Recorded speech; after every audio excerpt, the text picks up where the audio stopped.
This year we'll make the playoffs. Hot take. We're here.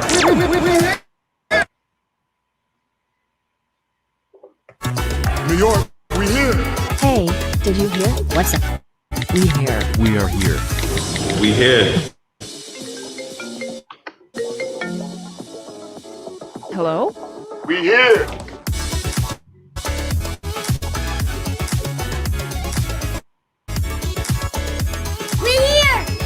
Yes, sir. We here. We here.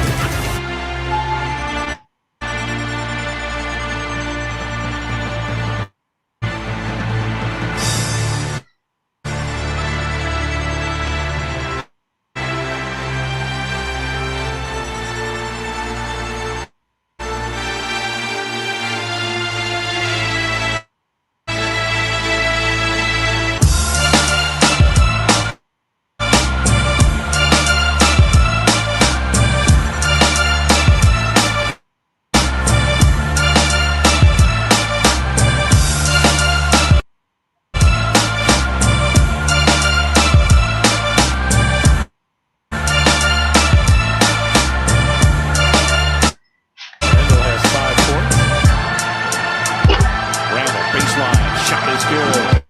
Again, he struggled shooting the ball last night, but he's 3 for 3 to start the season. Knicks Real Talk Night Show. Step back three-pointer. That's good. Julius Randle is second three as the shot clock was.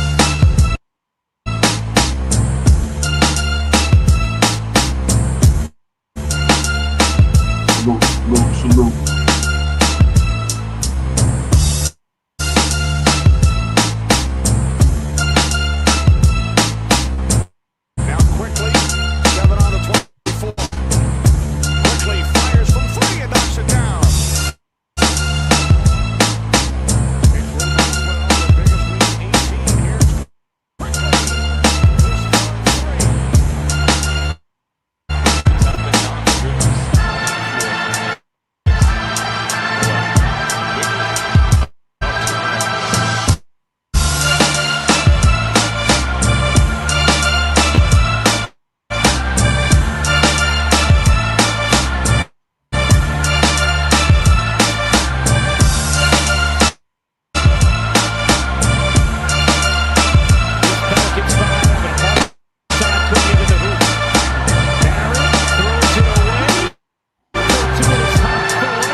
Salute. Knicks Real Talk, the night show. We here, man. Bronx Jedi 76. Me, Divine, man. We in the building tonight.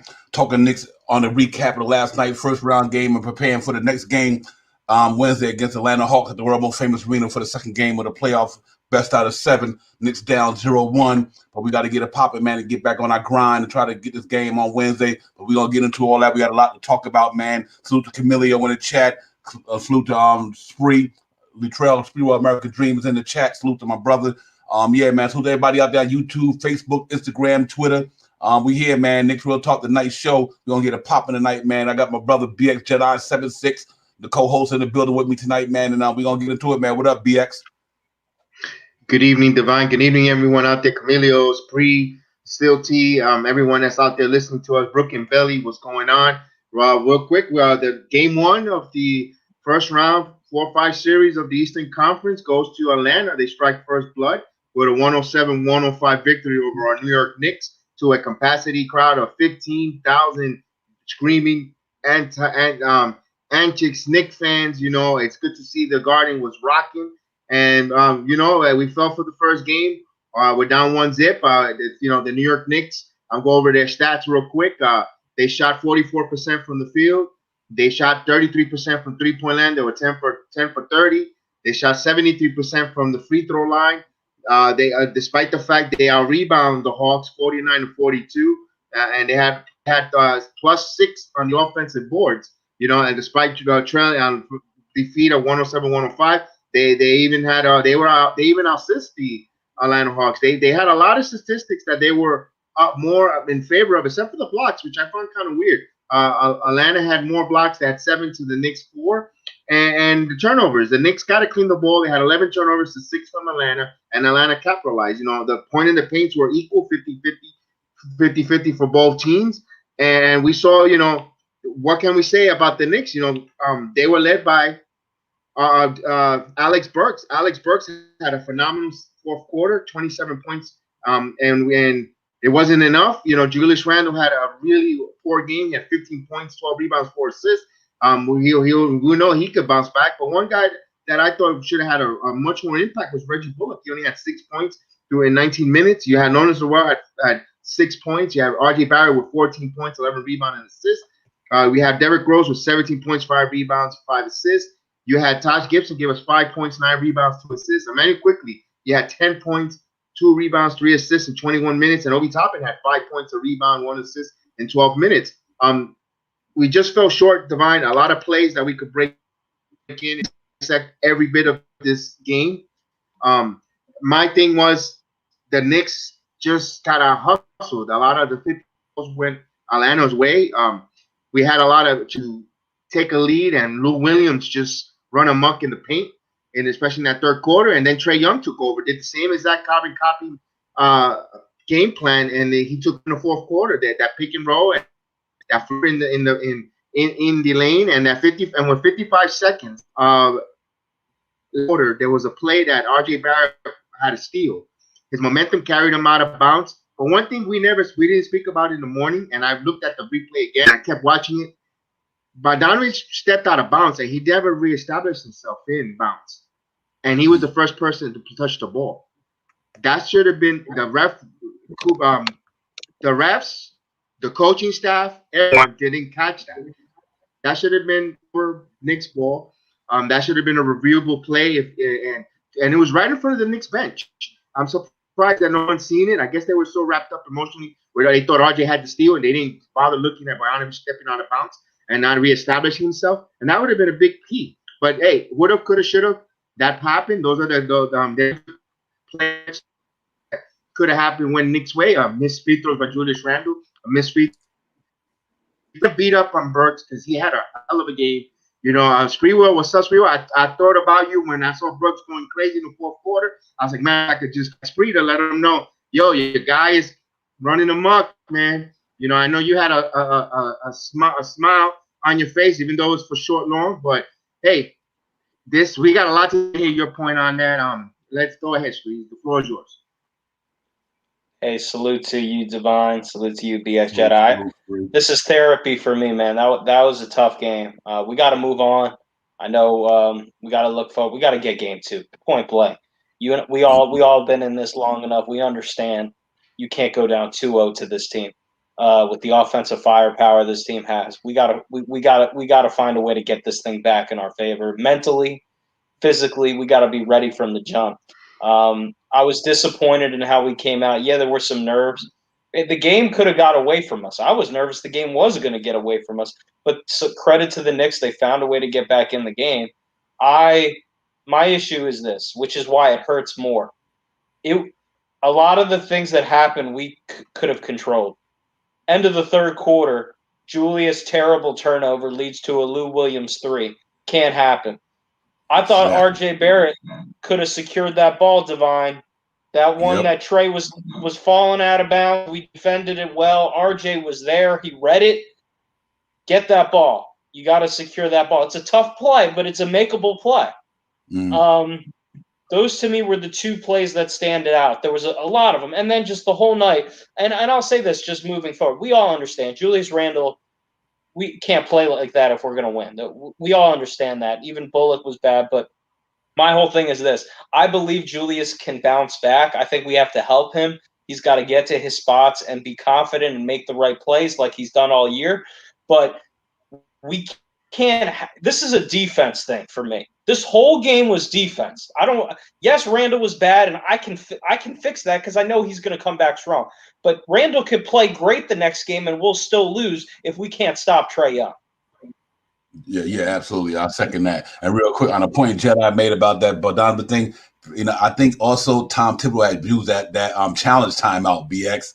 I was like, that's why sometimes I plays like the one he tried to call that foul, don't even use it on that. You know what I mean? Because that one against Bogdanovich, he could have used that challenge, and maybe that would have overturned that play. You know what I mean? I wish but like I say, we can't second whatever they're doing. But the Knicks got to get down before we get up type mentality yesterday. You know what I mean? They got down before they had to get up, and I mean they got back in it. You know what I mean? Salute to them for showing resiliency and fighting back, but it also took energy too. And to me, what the most thing that disappointing thing to me was our defense been at the forefront of our whole team all year, and there's no way you let Trae Young run amok like that. You know what I mean? You just can't allow that. You know what I mean?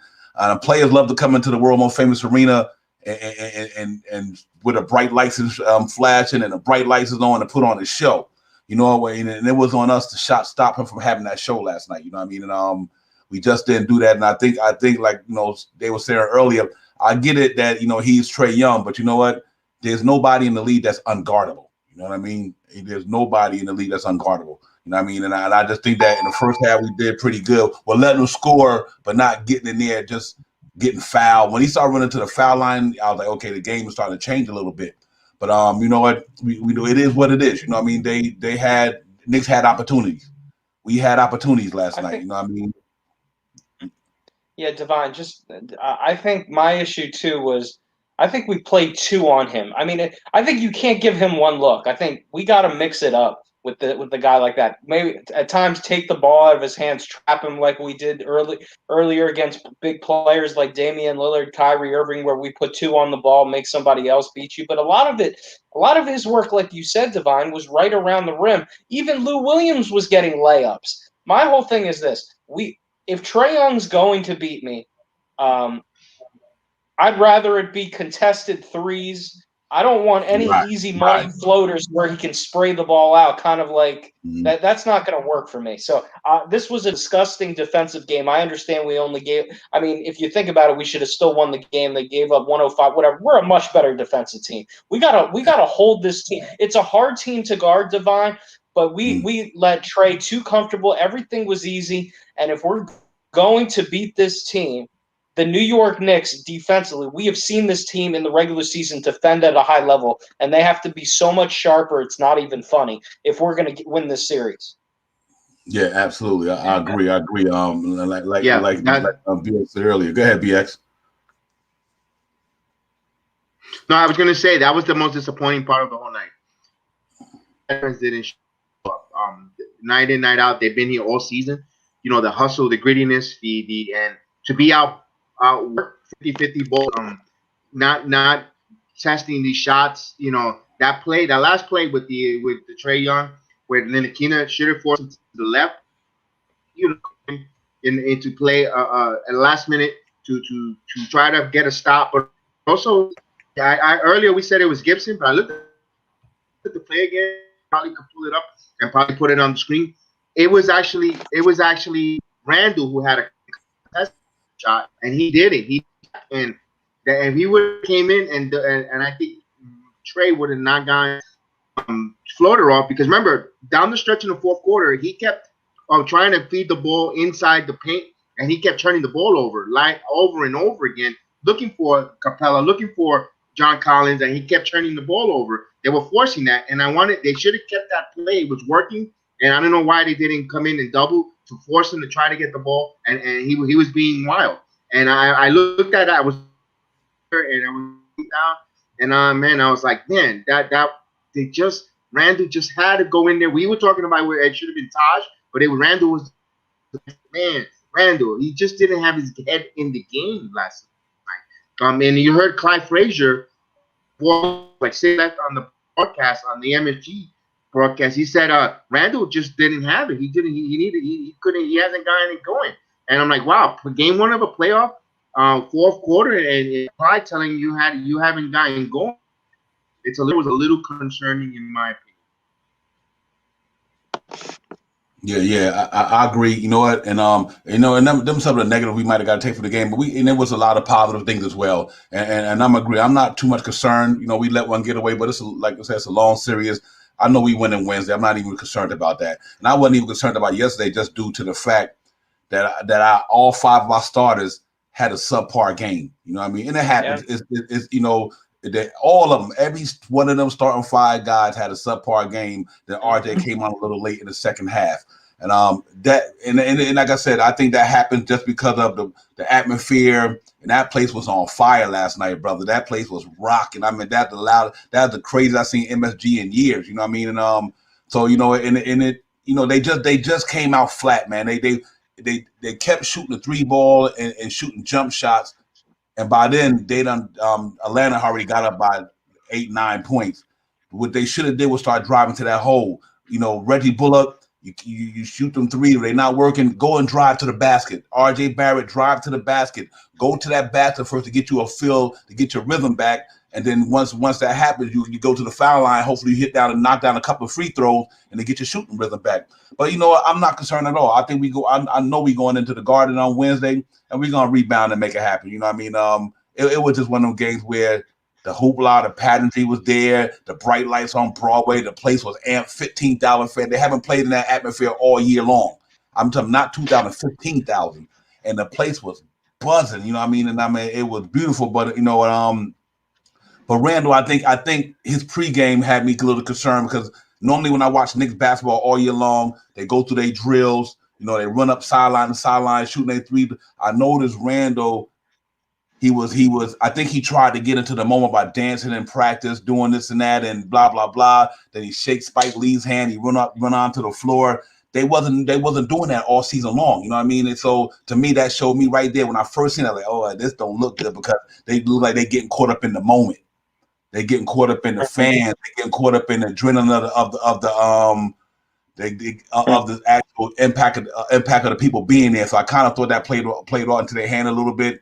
But it is what it is, man. We know I'm not going to dwell on it, but I tell you what, though, they showed me a lot of good things too. They showed me their resiliency. You know what I mean? They showed me how they can get down like that and scrap and bite and claw and get back into that game. We went up. Our bench came in and did a phenomenal job. That bench was on fire last night, bro. 60-some points or 60 points.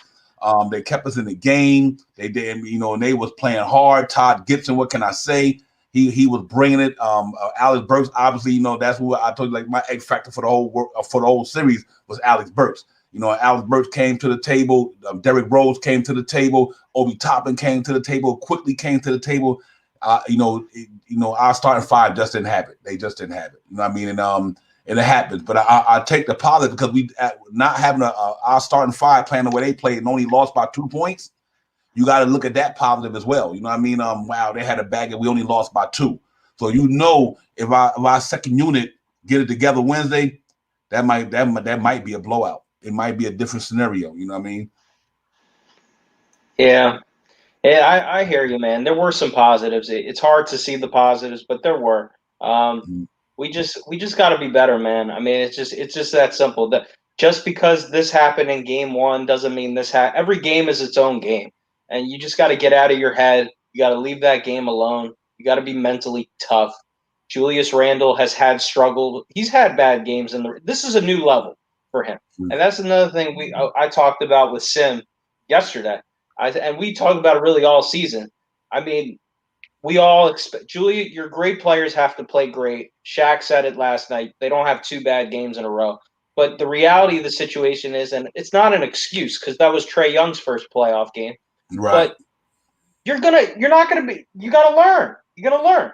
And he's been great all year. I'm not gonna turn my back on Julius Randle after one bad game. He's got to just be. We got to help him. He's got to help himself. We got to get him the ball in the right spots. I think they did load up on him, and if they load up on him, he's got to just calm down and relax, not force. Just make the easy pass, or get it back and attack the basket to make yourself feel good about yourself, and then your jumper will start falling. But my issue again, defensively, we've been great. Like I'm a broken record. I'll just say this again. We're not going to completely stop Trae Young. He's a great player. We take nothing away. But we can do a much better job of making everything tough on him, making him work on defense, which we did not do. We got to make him work, man. Absolutely. Yeah, BX, man. Yeah, and this team, I was going to say, this team is learning how to win. They really learn how to win Tom Thibodeau. Now they're in another level. Now they got to take their whole entire team, the whole mindset, and start learning how to win in another level now, which is the playoff level. Now, it's only game one.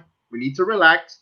Nothing to concern ourselves. Not yet. And now will be concerning if game two, the defense do not come up and don't do this play. Then it will be time to concern a little bit. But it's just game one. Everyone's getting their feet under their belt, getting the air of the playoffs. How quickly the game went. No pun intended. How fast, how quick moving. How their body adjusted to it. The fast pace or the TV timeouts. That's another. You lose your rhythm. You get into the rhythm and momentum with all these TV timeouts and all these timeouts taken. They have to adjust to that as well. That's another key part. That part of the game. And I think they'll be fine. I think what I loved and enjoyed was neophytes. Our rookies, they played really well.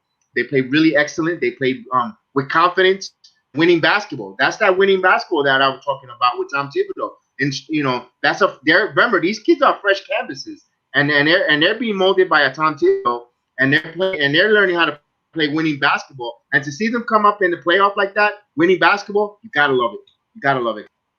Yeah, absolutely. They really showed the maturation from the regular season to the playoffs, because they had that whole week of practice to get themselves in sync. Quickly got ice water in his veins. You know what I mean? That young man ain't scared of anything. You know what I mean? And it make it so bad. The Obi intensity, man. You just wanted that to be like, oh my God, this kid is breaking out of his shell. When he threw that hammer down, man, and then he went down there and just flexed his muscles and ground like a grizzly bear. I'm like, that's what I'm talking about. He coming out of that shell of being that quiet type guy. And I mean, so and like I said, what can I say about Alex Burks and Derrick Rose? Them guys really, kept that thing going. And I just wish that they could have stayed in the game a little longer, to bench a little bit in that third quarter. They took them out too early to me. Going into the fourth quarter, they should have let them roll them a little bit more. But it happens. I ain't going to question Tom Thibodeau, man. He's been coaching us all year. But nobody's perfect. Everybody's entitled to make mistakes, no matter who you are. Nobody's perfect. He can make mistakes as well. You know what I mean? But I think this one of them games where we just got to say, you know what? We played with intensity. We played with aggression. But we didn't go hard enough on the defense. You know what I mean? I think the team defense wasn't there last night, the way it normally would be. And granted, we only gave up 107, against a team like that. But they missed a lot of open shots too. You know what I mean? That could have been a different scenario if they was hitting their threes. But when they hit them when they counted, we had a couple of plays here and there could have turned that game. And I just think that our team defense, when Louis Williams came in there, we went up 7. He knocks down 5 quick points. Nobody contested him. That's what got me kind of disappointed, with nobody contested that man going to the rim. You know what I mean? And So I hope that we take the day today and tomorrow to re-go over what we need to go over and think about what could have been and get it back on course. But I do think we spree and BX. I do think we go in there and Wednesday and you're going to see a whole different game from that starting unit. I just think they're gonna show up Wednesday. So oh yeah, they'll be prepared. This coach is prepared. All year season we've seen a body of work. How they get prepared. How this coach has them going in there. I'm pretty sure he ran them hard today in practice. I'm pretty sure he a lot of film study probably tomorrow or vice versa. A lot of film and then hard practice tomorrow because this guy he's a basketball lifer. He's gonna make the right adjustments. He's gonna write the right plays. And I'm pretty sure he's going to talk to his assistant coaches, especially when they see that play that I was talking about with the 55 seconds left. I'm pretty sure he's gonna have a talk with one of his coaches who is responsible for those kind of plays, and also he's got to draw up a better play in the fourth at the end.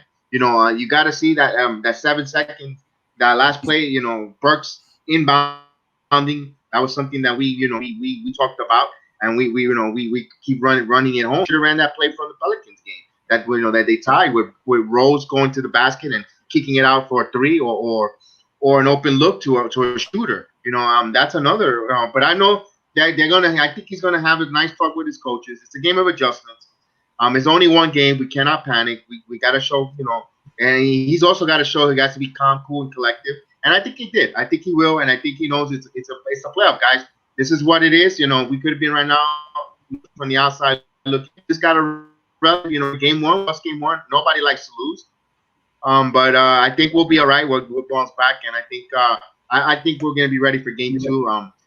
With that, and what do you guys, what do you guys talk to me? Talk to me, guys. I'll just say this, man. We got to get back on defense too. There's a couple times where they're trying to push the pace off of a miss. I think one of them was an Elfrid Payton missed layup where they didn't get back. And you got to get back against this team. This team wants to the Atlanta Hawks want to get as many possessions, more possessions than us. They want to speed this game up so they can put up 1,000,000 threes. That's the type of team they are. They space the floor. They play a brand of basketball where they get up in today's NBA, just Bogdanovich, Hunter, Herter, all these guys, they just want to shoot threes. They just want to push the pace. We got to make sure we get back and slow these guys down. I think Randall's going to play very well. I think it's going to be another dogfight, and we got to just fix the mistakes that we made. This again, in my opinion, was not anything special the Hawks did. This was the New York Knicks not making mistakes, but again, we see what we have to fix. This team has been resilient all year. But they're going to have – in my opinion, this is the game of the series. I'm not trying to be overly dramatic. It's only been one game. But in my opinion, this is the game of the series where they either take control and get back in this series because a series can swing. If we can get this game, I think everything is back in balance. If we can't, then I'm going to cry when I come on the show next time. Yeah, I agree. I think this is a pivotal game. This is a must – to me, this must win. You don't want to go down 0-2. If Knicks go down 0-2, I'm not saying they can't win it, but you don't want to go down 0-2 going to. I think you go down if you go down 0-2 going to Atlanta, you're coming home 3-1. Yeah, you know what I mean, and you just don't want that. But I do think this is a resilient team.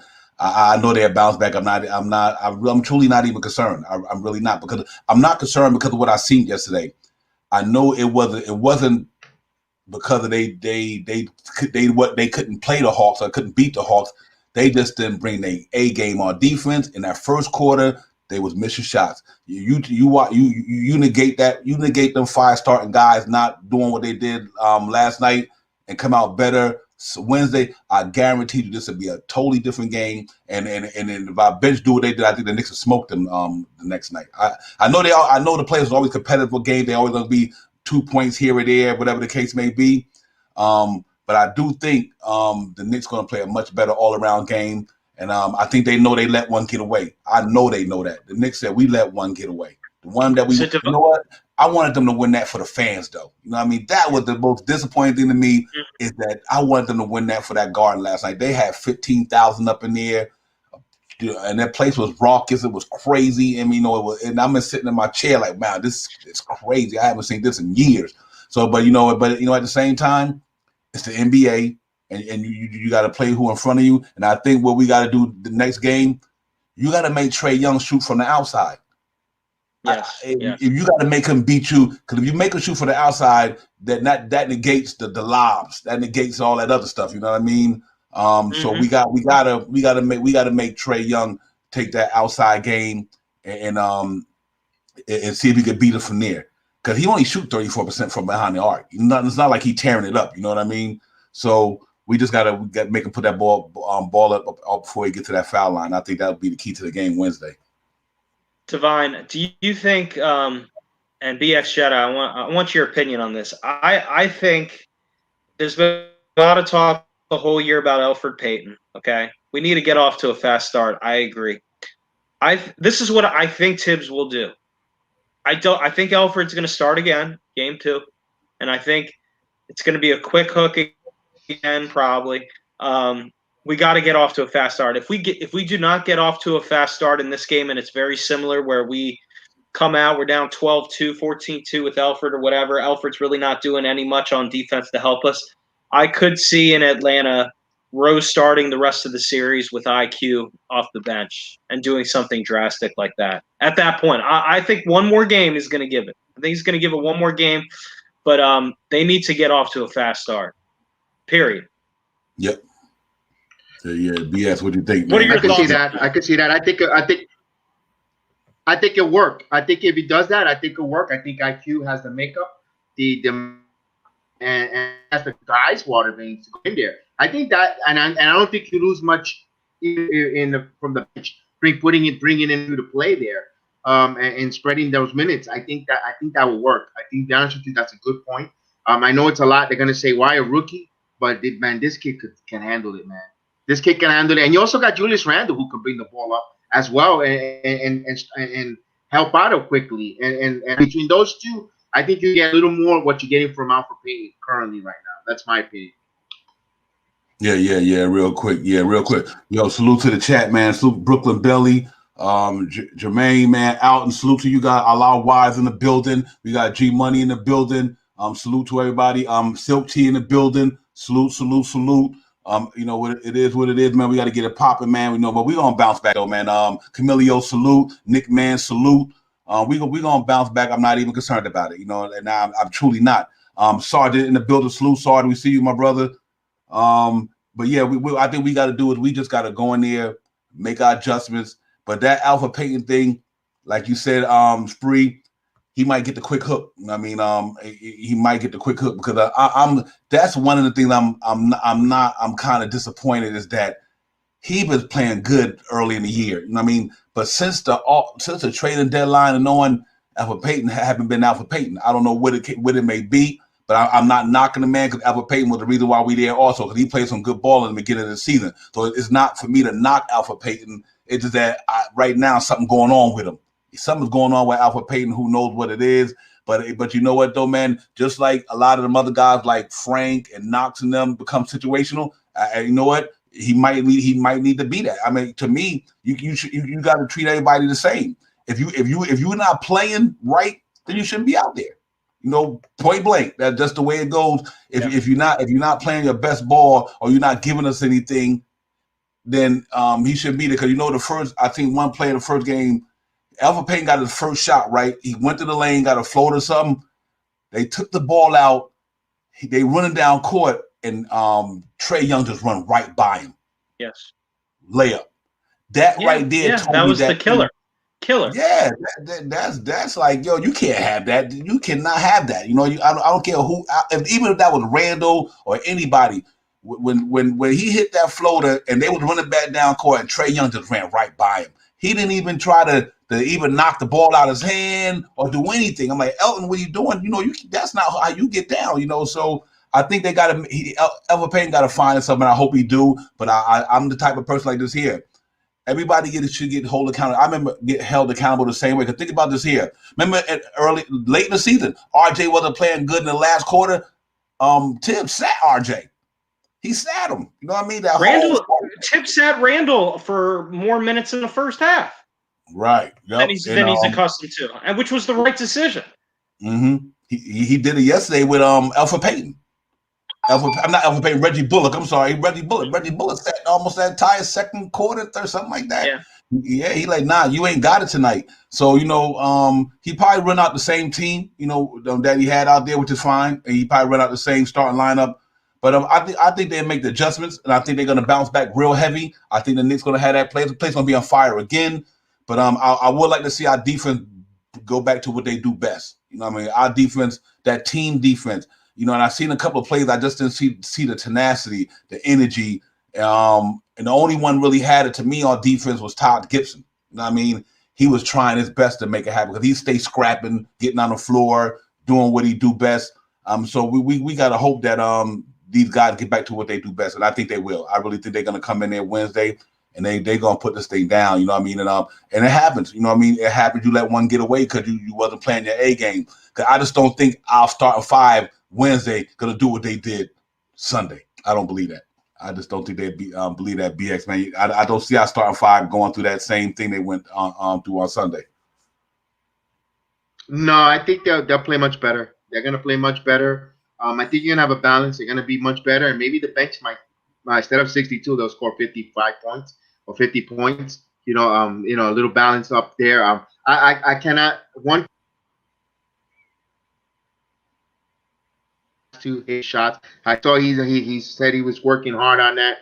He owned it up on Twitter. I follow him on there, and he's talking about he's working his butt off and trying to get better. And I know he will. I know. I said it. He won me over. I didn't like him in the beginning of the season. I used to call him Brownstone Bullock.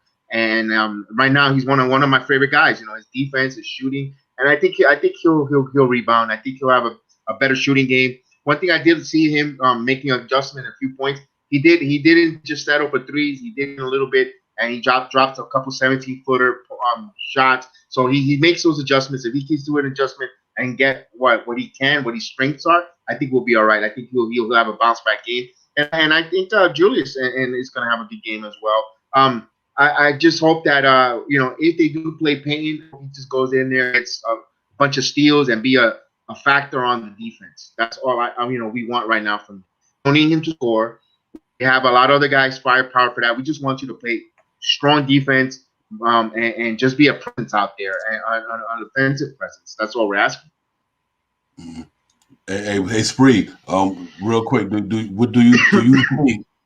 you think Tibbs should go ahead and just keep the rotation same? Because I got a lot of people say they don't want to bring up the continuity, and I understand that.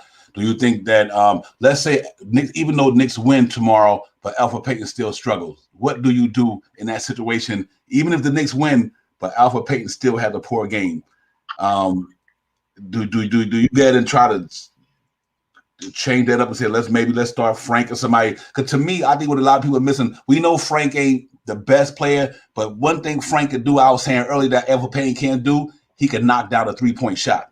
You know what I mean? Yeah. Salute, G-Man, salute. Yeah, Frank knocked down a 3-point shot at least. You know what I mean? He shoots 40% from three. Once he get the ball past half court, it really to me doesn't matter because now you're going into your emotions.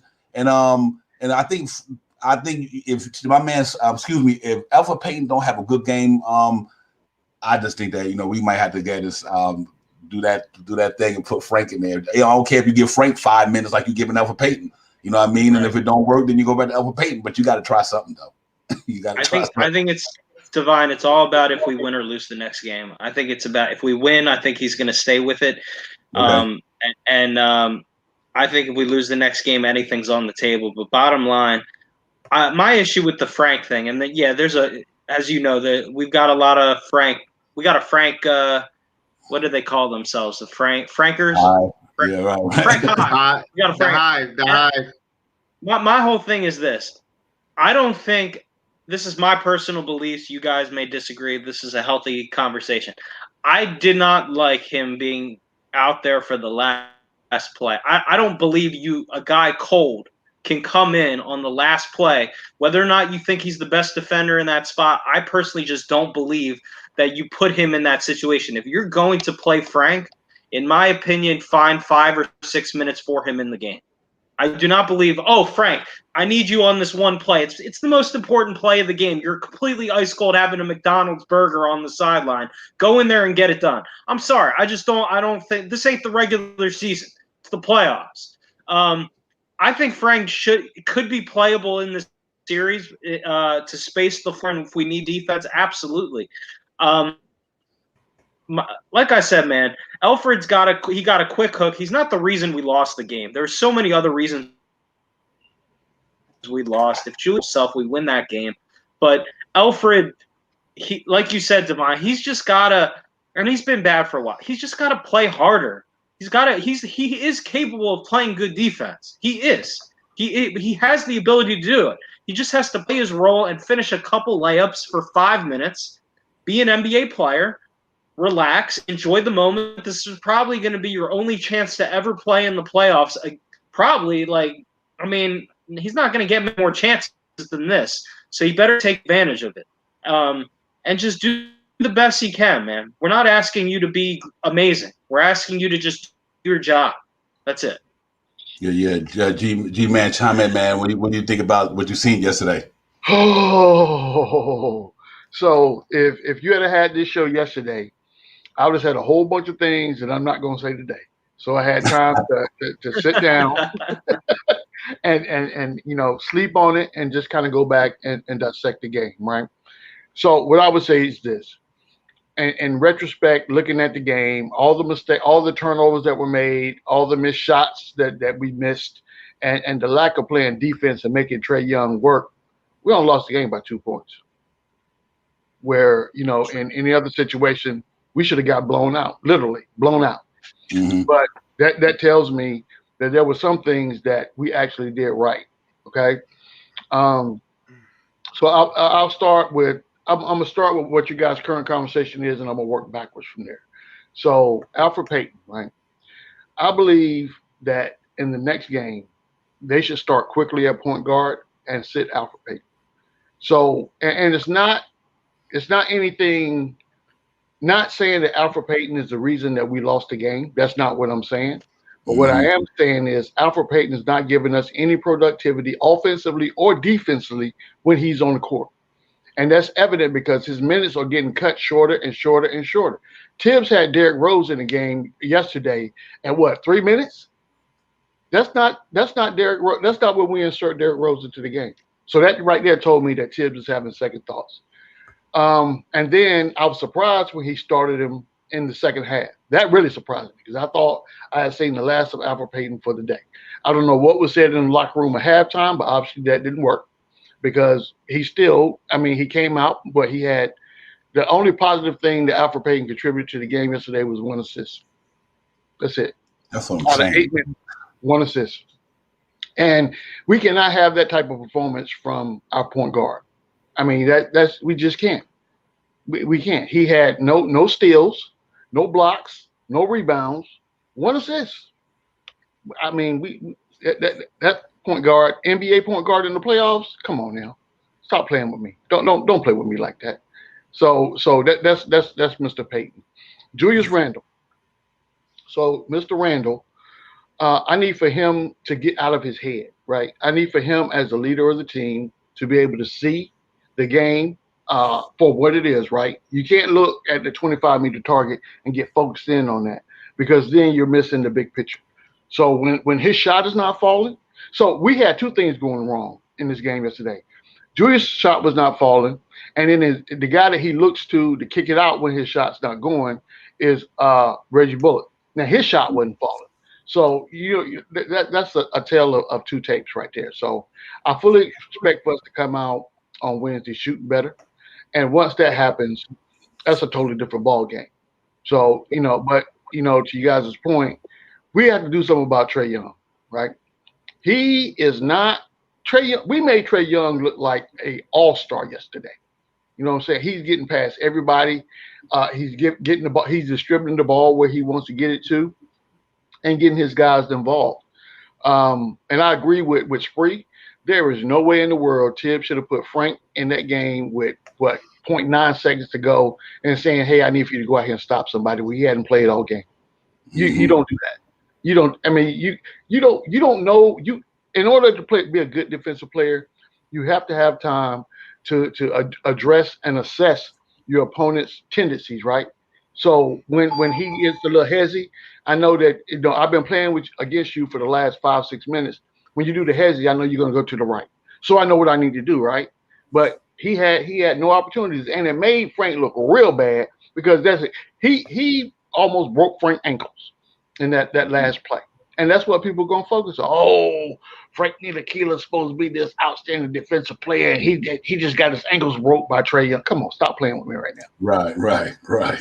Don't play with me like that. G-Man, you changed my mind. After listening to you talk, and my connection went out, but after hearing you say we should start IQ on Wednesday, you know what? You're right. We should start IQ on Wednesday. It's the postseason. I can't afford 1 minute. What we've done all year, throw it out the window after that game. I agree with you. I think we should start IQ on Wednesday. So I'm going to say that's a good one. And we can't afford a slippage at all. And I think IQ can at least space the floor. He's not scared of the moment. He's a better option right now because Alfred's not even playing hard, in my opinion. I agree. I agree 110%. And to your point, IQ is not scared of the moment. He's proven that time and time again. So now where Tibbs is going to have to be willing to bite the bullet is, IQ may be a little overzealous at times, and that point starting the game, that it may come back to bite us just a little bit. But I promise you, IQ will give us more performance than Alfred Payton. I promise you that. That's going to happen. And then you got to look at how the ball. Who does the ball work through when we're on offense? Alfred Payton comes down court. Once he crosses half court, where does the ball go? Julius Randle. So it's not like IQ is going to be asked to run the offense. He just needs to be able to distribute the ball in a positive manner. And from time to time, give me a floater. If you got an open three, take that. But you're going to give me some productivity. And I think that he's long enough and athletic enough to give Trae Young some issues. So yeah, I hope that Tibbs is making the necessary adjustments. What we can't do, this is something we cannot do. We cannot continue to do the same things over and over again and hope for a different outcome. And we wouldn't be having this conversation if the starting five shots was falling. If it wasn't for our bench, we'd have got ran out of our own gym. I'm telling you right now, we would have got ran out of Madison Square Garden. The bench is what saved us. And I don't understand, if you know that's happening, why do you go away from what's working? I understand these guys need rest, but come on now.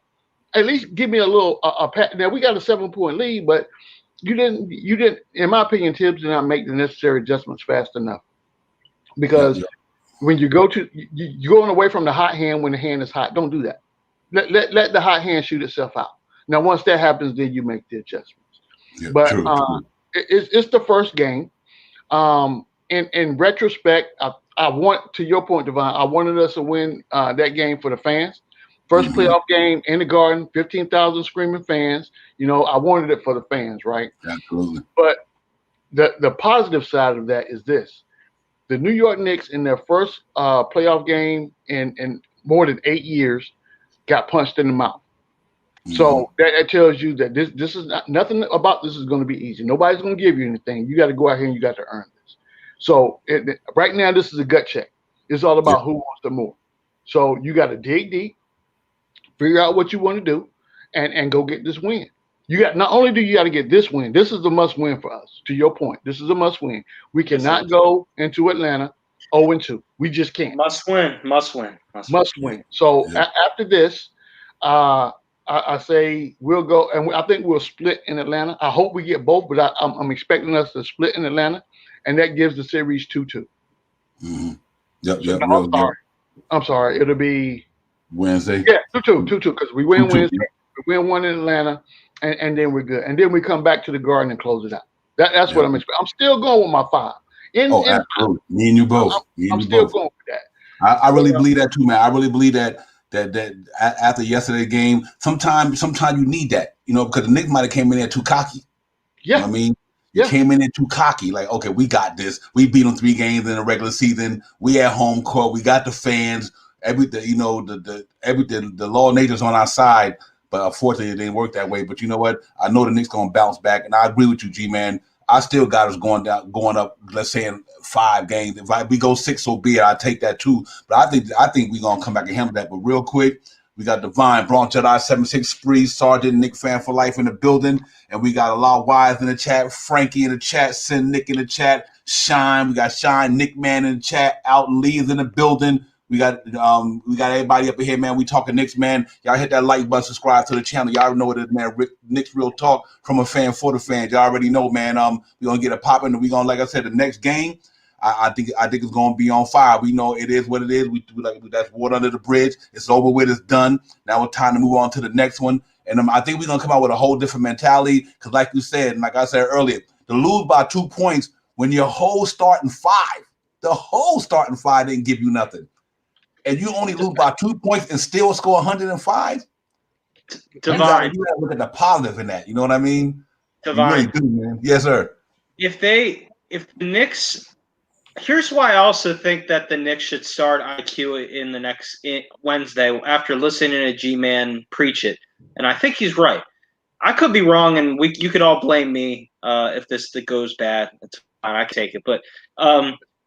If we get off to I think the team right now needs a little inspiration and needs some type of something different that can pull them together, that can get not just the fans going, but the team to say we're going to be okay early in the game.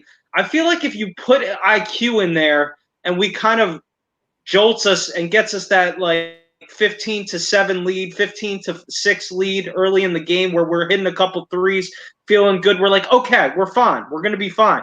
I think IQ could do that for this team, just the way he plays. He could inspire them by making this move saying, okay, we're going to put our best guys, and now it's on.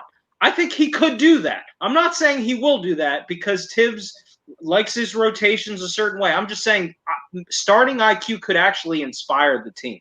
That's all I got to say. Mm-hmm. Yeah, I agree. Real quick, man, let me get a 30-second plug. Then we're going to bring G-Money in the building. We're going to bring G-Money up in the building. Then we get to plug the show for 30 seconds. We'll be right back. Y'all already know it is Knicks Real Talk Tonight Show. We in here, man. We talking Knicks, and we're going to get it pop when we get back here as well. Let's get it.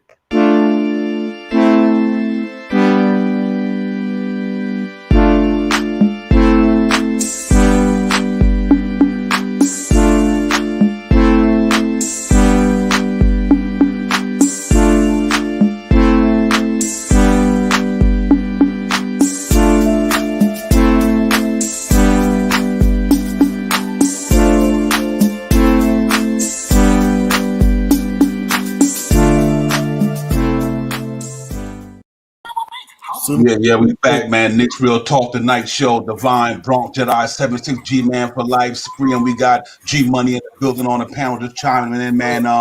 We talk about the preview coming up for Game 2. You got to go in here in Madison Square Garden and lay it down, man. This to me, this is must win. No question in my mind. This is must win basketball game right here. You do not want to go down 0-2 going to Atlanta. We can't afford it. We don't need it. We just got to get back on our grind and go ahead and win this game, G-Money, man. We definitely can't go down 0-2, my brother. Exactly. I think we will win Game 2. It will be tough, but we will win Game 2. If we lose this game, in my opinion, it's over. I don't see us win Atlanta twice. No way. So we gotta win this game. Come out with the right mentality and move the ball. In fact, I'm watching the Miami-Milwaukee game. You know what Milwaukee's doing to Miami? Putting them away, going to the basket, stomping on the throat. That's what we got to do to Atlanta early. We got to push the paint. We got to, watch the three-point shooters. We got to please stop Trae Young at some point. And also, our bench has to continue to be phenomenal. Our bench was awesome in Game 1. And like what G-Man said, if it wasn't for our bench production, we would have gone ramrodded. We would have gone ran out of our own house. So I hope our bench continues to step up. And our starters, I think, will be fine. I think our starters will be fine. I expect Julius to have a much better game. And I expect RJ Barrett to have a much better game. So that's my analysis. Yeah. BX, man, talk to me, brother. What you think on this upcoming Game 2 preview, brother? Just go back to the fundamentals. Team defense. rotating with the defensive player and communicating on defense. Go back to simple, basic basketball. New York Knicks basketball. Not worry about what's going on. What Trey Young is doing. Trust each other. They've been trusting each other all season long, and they not change. You continue. Continue attacking the glass, team rebounding, team defense, and I think they'll be fine if they go back to that fundamental, which I don't see why not. And game one is over. The stench is over. The game is done. Now it's a new chapter. It's a long series. Right. Now let's go out there and that's a clean slate, and let's just go, clean slate and go play New York Knicks basketball at home and continue to defend home court. That's the message that should. And when we just got to continue going and keep thriving. And I just want to say, Obi. That's for you, Sarge. Yes, sir. I echo everything that. I'm sorry. Go ahead, Spree. Go ahead. I'm Hey, sorry. Green playing soccer a little bit. Yeah, I'm saying, what do you think on that? This is upcoming second game, and what do you think gonna be the keys to the game? What we need to do to kind of get this thing back into the winning column? I think we got to get Julius and RJ going early. I think we need to rebound the ball like we did in the first game. I thought we actually did a decent job rebounding the ball. But I think defensively, we got to find a way to stop Trey Young. So everything, keep him out of the paint. Nerlens Noel's got to have his best game of the year, and hopefully he's healthy. But he's our best pick and roll defender. So the key is it's all about Trey Young. We have to stop the head of the snake. It starts with him. It ends with him. If we stop the head of the snake, we're going to win the game. If we don't, we're going to go home. No excuses. You got to get it done. There is no excuses anymore. If you miss an assignment, they will kill you. So everybody has to understand every possession matters. If you don't secure the ball, you will pay for it on this post-game show. That's all I have to say. Yep. You know what? I saw it real quick. You know what I would like to see them do? Back off of Trey Young. Back up. Let him pull up with a jump shot. Let him pull up. Like I said, to me, he shoots 34% from the three-point line. That's league average. Yeah. You know what I mean? Make him beat you with his jump shot. I don't care if you stay. If you back off him 2 feet and he pull up, then you jump in the face and try to alter the shot at least. But you cannot let that man get to that hole. And then he got that floater, or he got Clint Capella over there waiting for a lob, or John Collins, or he could pass it out to these guys in the corner. Back off that man about 2 steps, and if he can't, he's not gonna be able to get past you if you way from in front of him. And then once he get ready to pull up, then you go at him. Once he pick that ball up, he can't dribble it no more. Then you get in his grip. You know what I mean? So I think if Elwood Payne start Monday, all Alfred got to do is back off him in that half court. Back off him. Make him beat you with that jump shot. And if you know what? I think if you make him beat you with that jump shot, now everybody else don't get that ball. You know what I mean? They don't get that ball. So I think that's going to be a key to that game for me. And I do think Julius Randle going to throw 30 up on them. I believe that. I think Julius Randle going to throw 30 up on Wednesday. No question in my mind he's throwing up 30. RJ going to get his season average. I guarantee the Bullets knock down 4 or 5 trades. And y'all heard me say that on the Knicks Real Talk. My man going to knock down them trades. Because I think now that they had that feeling of being in that Garden Most Olympic, they wasn't ready for that. And a lot of guys ain't ready for that. What happened Sunday with 15,000 screaming fans? Obi Toppin said the floor was shaking. You know what I mean? He literally said the floor was shaking in there. So you know what? And the guy like I think Sarge, you made a point. I think it was in the last night show that them guys never really been in that situation, so it really wasn't going to bother them rookies like that. You know what I mean? And it didn't, because it didn't bother Trey Young either. You know what I mean? It didn't bother Obi. It didn't bother quickly. And you know what? But and then you hit that dead on, man, because I was like, yo, the guys who haven't been here, it ain't bothering them. You know what I mean? And obviously Alex Burks and Derrick Rose, because they experienced it, didn't bother them. But Randall, RJ, Bullock, Peyton, and Noel was there last year, so we'll give him a benefit of the doubt. But I think the second game It's gonna be way different. G Money, I think the boys going in there and put it down. I mean, G Man, let me let G Man chime in. I think they're gonna put it down, my brother, for real. I agree with everything you just said, Divine. Nervous energy. That was apparent from when the game started, right? Emotions and things like that were running high. People were forcing shots, and you could tell that was apparent because the ball was always off the back of the rim. It bounced off the back of the rim. So you got to take time, calm your nerves, and get in your flow. They never got into a flow. So I think Spree just said it a few minutes ago. No, what you talked about with Trae Young, right? We have to find a defender that can keep Trae Young from penetrating, right? I agree. We put Alfred Payton on him. He blew by Alfred Payton. We put Derrick Rose on him. He blew by Derrick Rose. So you have to have someone, and for heaven's sakes, for all that is holy in the universe, please stop this man from going to his right. Force him left. Force him left. If I can see that sitting in my recliner at Tampa, I know Tom Thibodeau can see that, and he right there on the sideline. Force the man to the left. Make his game uncomfortable. So if you do that, that's going to put pressure on everybody around him. So if we play the same defense with that one adjustment that we have to make on Trae Young, I think we'll be okay. I think we'll be fine. But to your point, the Knicks have to go. So two things real quick. I think that because Atlanta won this game, they won't come in with the same hunger that they came in game one. So now they think they found a chink in the armor. They think they know what our weaknesses are. What they're not accounting for is we shot horrible. We shot horrible through the game, especially in the first half. But you only won the game by 2 points. So I don't think they're going to come in with that same drive and determination. They're going to come in with just all I need is just a little bit of overconfidence, just a little bit. And that's the chink in your armor right there.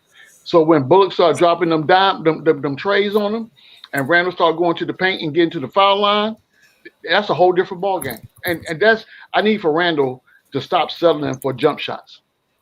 You outmatch whoever's defending you. They can't stop you. Why are you settling for jump shots, dude? Especially when your shot's not falling. Take it to the hole. Make them foul you. You should have had how many foul shots did we shoot? We were 11 for 15 from the free throw line. We should have had more than that. Randall was 1 of 2. That means he only went to the line one time. One time. He was 1 for 2. He only went to the foul line one time. So I'm gonna need more production. I'm gonna need for him to get to the line a little bit more than that. Being the dominant player that he is at that position, right? True. But I think they got to take this game, take it for what it's worth. I'm sure they talked about it, chopped it up today. After the day, take what you need to take from it, move on, and practice tomorrow. Focus on what you need to do going into Wednesday night's game, and just go in there and do what the Knicks are capable of doing, and that's winning the ball game. Yeah. Absolutely. I think it's gonna be a straight up beat down. I just know that, like I said, we lost by 2 with 5 guys not having a good game who were starters.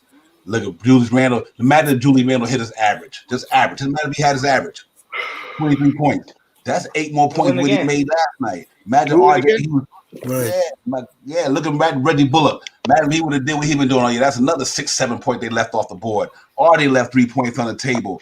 I mean, well, Elfrid wasn't giving us nothing for the last month and a half, so we ain't want to count his point or whatever. But they left a lot of points on the table, man. I'm like, whoa, this is not good. So, but I can't say this here. I'm gonna stick to it. They the New York City Gritty Committee.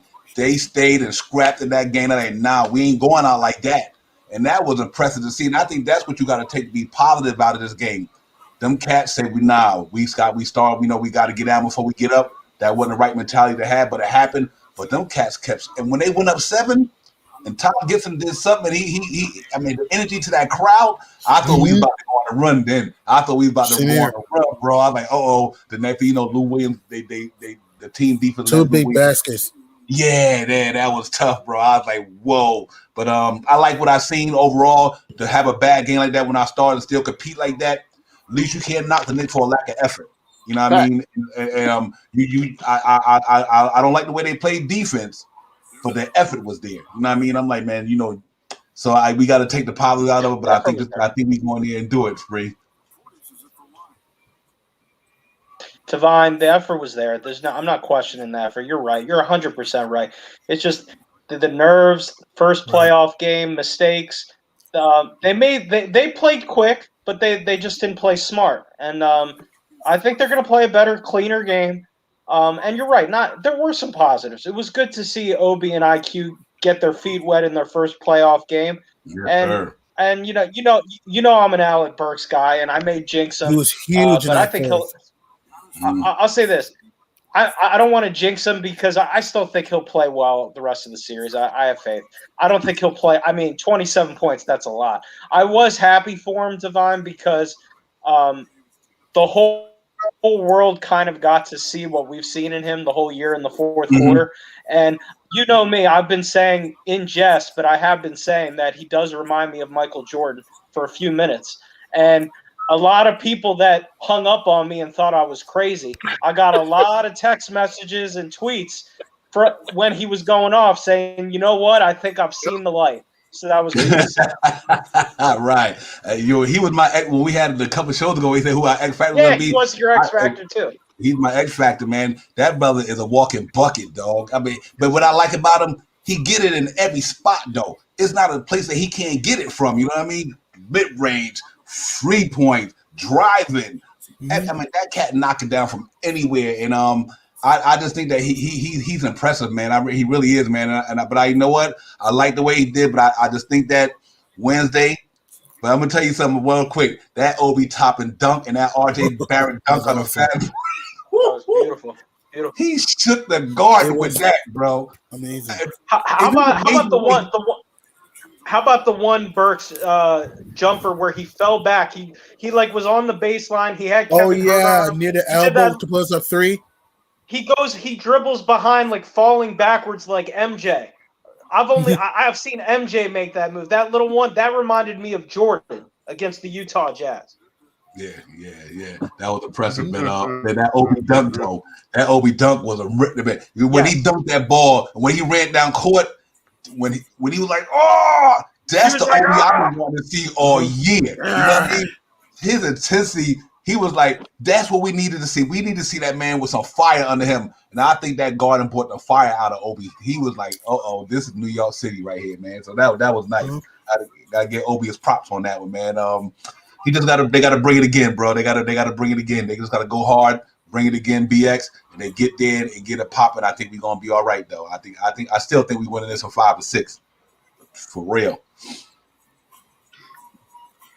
Oh yeah, I know when that Obi dunk. There was one guy that I texted as soon as that Obi Toppin, and that was my main man Sarge. I had to text him immediately. You know, I'm like, I hope you don't think I'm pestering him, but I said, "Yo, it's Obi." Oh man, I was excited, man. Only me and Sarge. Bro. I heard him screaming all the way from Tampa, all the way in my living room. I was like, "Yo, that's Sarge screaming there, Obi Toppin there." Man, it was hilarious. It was phenomenal.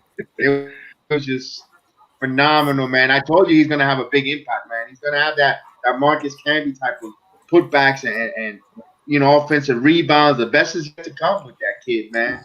And you know, and also Emmanuel quickly. My guy that I picked, I was so happy for him. You know, when he shot and he just showed I got ice water veins, man. I loved it. I love that. You know, if we want to take all that positive of it, it's the kids, man, the rookies. You know, they're learning baptism under fire. They're learning in the first round of the playoffs against a good Atlanta Hawks team. You know, and all it is going to get them ready for next year and the next series. Beyond if we get it moving to the next series, it's just going to be scary because they're just going to keep growing confidence and they're going to keep believing in themselves. So I like with that part. You know, despite the fact we lost, I like the fact that now all the nerves are out. Now you're going to see the best. All nerves are out. They know what to expect. They know what's coming up. And let's go. Let's get to work. New York City Gritty Committee, lunch pails, hard hats, and it's time to go to work, guys. Yeah, absolutely. You know what? I would love to see this real quick. I know it ain't gonna happen, guys. I would love to see Tibbs go small for a minute with Obi Randall quickly in them. Oh, I love to see that G Money just go small for a minute just to see how it panned out. Oh my God, that'd be nice. Because I mean, Obi, man, it's gonna be hard not to get that boy his minutes like that, man. because you think about it. If this is interesting to me, he had 5 points in that spurt. Imagine him doing that every quarter. That's 20 points a game. A dunk, knock down a three, go in the next quarter, get you 5 more points. He's talented enough to do that. That's what it's hard to understand. Like, you got to get this guy some more minutes, man. He's starting to get that. He's starting to get that. Now that guard there, because that dunk to me was amazing to go baseline like that. I didn't think he was going to cuff that ball like that. I really didn't think. I was like, okay, right. And when he cuffed it off the shoulder, I'm like, yo, that boy got some athleticism in him. So that was definitely nice to see, man. But we got to get that Trae Young thing under control, fellas. That's real talk right there. We got to get that under control.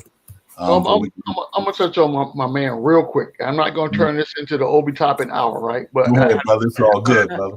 There's a couple things that I want to bring up, right? So I'm a diehard New York Giants fan, right? Everybody knows that about me, right?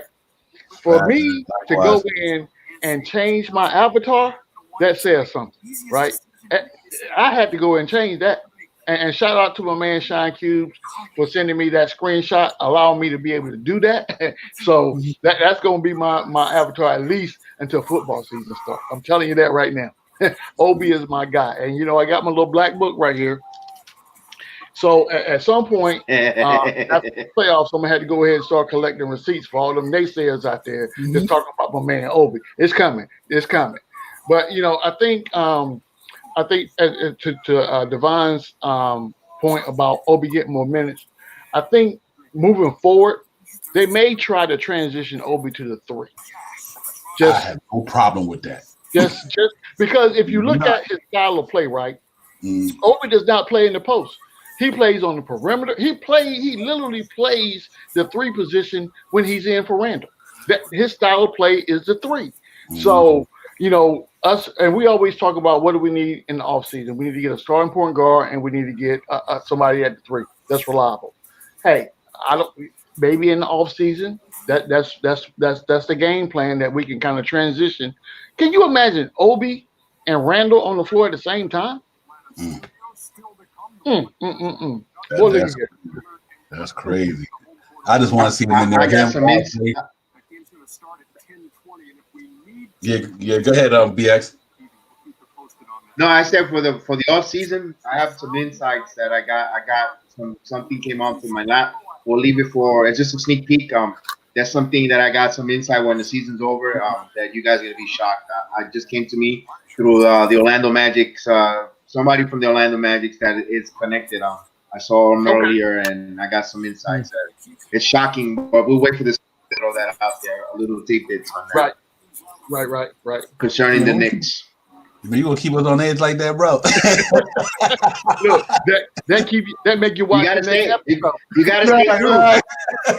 Exactly. You gotta stay tuned to Knicks Real Talk because we got some insights. I actually got something in there. I didn't even had a chance to share with Divine off air, but it's gonna be shocking. It's like, I couldn't believe about it. Stay tuned. Okay, yes, sir. But yeah, man. Salute to the chat, man. Sid Nick, he said, "Wide Dave Jackson, Frank, Matt, Toast, Rick B. We see y'all up in here, Dave Jackson. We already see you up in here, my brother. Salute to everybody up in there, man. We in here talking Knicks. They got a game Wednesday, second game of the playoff round, game 2. First round, we're gonna go in there for the get down. You know what we're gonna do. We gotta go get it, man. Y'all hit that thumbs up. You already know we in here talking Knicks. We got Divine, Bronx, Jedi, 76, G-Man, Sergeant in the building, G-Money, and Spree. We here, man. We trying to get our spirits back up after that loss. I get it. We look down, but we trying to get that spirit back up. But we got to keep that. We got to keep up that energy, man. We know we going in there to win this game Wednesday. We going in there to get that shit popping. You best believe it.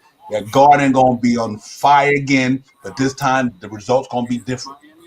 I just don't believe that our starting 5 is going to have 2 bad games in a row like that. I just don't believe that. I don't believe it, and I ain't trying to hear it. And if they do, then the Knicks, then they weren't who we thought they were. But I ain't worried about it. I trusted this team all year. We're going to go in there. Tom Thibodeau going to make his adjustments, and hopefully the defense comes to the forefront. Come on, Alfred Payne, we need you, my brother. If you're going to start, we need you, Alfred. Find a way to get back into your groove, man. You one of them big 15. We need you to be getting your game on Wednesday, Alfred. Let's make it happen because the leash is getting short. Tom Thibodeau getting to believe it or not, he gets pressure too. Oh, He yeah. getting pressure from the fans. You know what I mean? The fan pressure, the media pressure. You know what I mean? So he, Alpha, you got to hold your coach down. If not, he might do it just because they're gonna be like, you know what? What are you seeing? What are you not seeing that we're seeing? You know what I mean? Then I think it's gonna have to come to that. You know what I mean? They're gonna have to make that a change. But we'll see. We'll see, man. Let's go get it. Hey, G Money, talk to me, man. What's your gut feeling about that game Tuesday, man? Oh, I think we'll win game 2. I think we'll win game 2 in the blowout. I think we're going to come out with much better energy. Because, like I said, we got to come out with much better energy and much better sense of urgency. Because I felt that in game 1, we kind of played within the motions a little bit. And I felt that going to game 1, we were overconfident. That's what I thought we went into game 1. I think game 2, we will come out with the right energy. I think in game 2, our teams could come up with the right focus. I think Julius Randle, he needs to just learn to post up. Randle can post a little bit. He just needs to just stop always going for the fadeaway. And RJ Barrett needs to, be more assertive in the first half. Yes, he got going a little bit in the second half, but in the first half, he struggled. He needs to be more assertive. And can Reggie Bullock hit those timely shots, though? Because he struggled in game 1. So that is how we have an opportunity in game 2. And we also have to put a body on Trae Young and watch out for Bogdanovich, all right? Because in the fourth quarter, he hit some big threes and baskets to give the Hawks a chance. We got to watch out for Lou Will. We got to prevent Lou from driving to the basket now. So that's how we will win game 2. I think we will win game 2, but I think we'll win game 2. I think we'll split in Atlanta. This is just me personally. I think we'll win game 5. We may drop game 6 and go to game 7. I don't see, even though I would love for us to think we'll win at 5, again, this is not a bum Hawks team we're playing. The Hawks are a very good home team, and and New York are evenly matched in my opinion. So we got to just come out with the right focus in game 2. Because if we lose this game, we're in trouble. That's what I'm saying. Mm-hmm. Yeah, I agree. Yeah, Spree, what do you think about that, man? On that game, man, you think we go in there and handle that or what? Spree? I guess it's muted. What's going on? Sorry, I froze for a second. You're fine. Can you hear me? Yeah, we hear you now. What do you think? What's your outlook on that game tomorrow? Wednesday.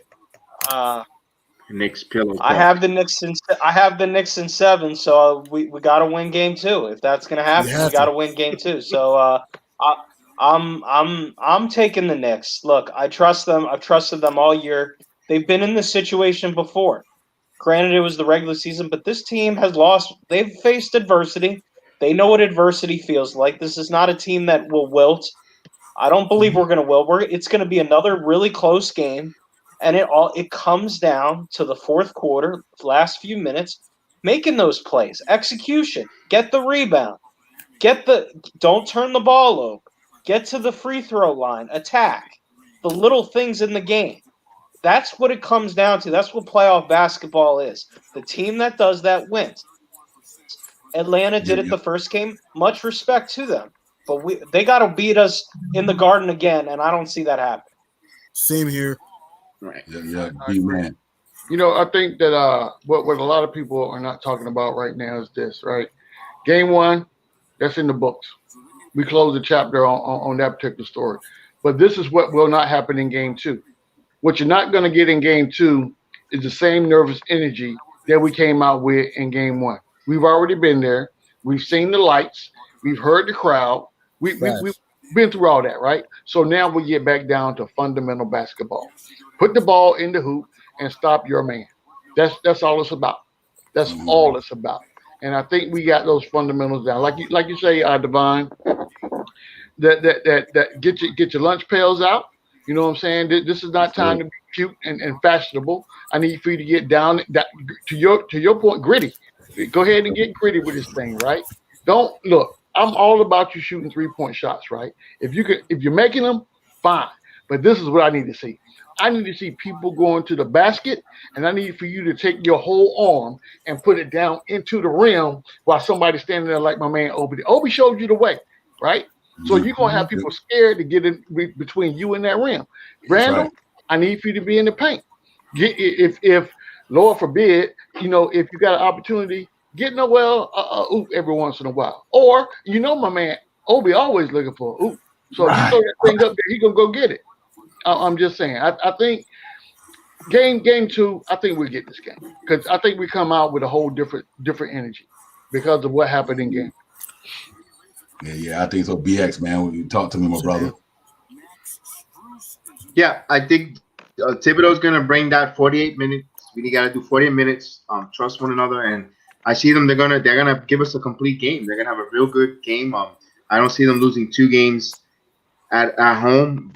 And especially in a playoff scenario, I just don't see it. The nerves will be out. They're gone. I think this team is gonna be focused. I thought focus in game 1. I didn't take the fact I didn't take that to a consideration of the bright lights and feeling the crowd and getting nervous. I thought they were gonna come out the way they're gonna come out in game 2. I think they're gonna come out really good. I think they're gonna have a good strong quarter. They can't be down. They got, like I said for game 1, they need to score 27 points in the first quarter, set the tone. 27 is the over and under. I think that'd be if they over 27, then I know we're definitely going to be in really good shape to win this game. And let the Hawks play from behind. Let them waste their energy, spend energy trying to catch up from the beginning, not them set the tone and let us start playing the uphill battle. So if they do that, they'll be in great shape. And even if we get down, this team has enough grit and determination to make this a game and make it a single possession game. And just that. And I know we're Knicks fans. Nothing's easy for us. So for over 30 plus years that I've been watching this, they never make it easy. So you know what? They lost game 1. They're not gonna make it easy. So be it. I'm already used to it. I got the warts. I got the scars. I got the agita and all that from them. And I know already what I'm expecting as being a Knicks fan going forward. So I know that.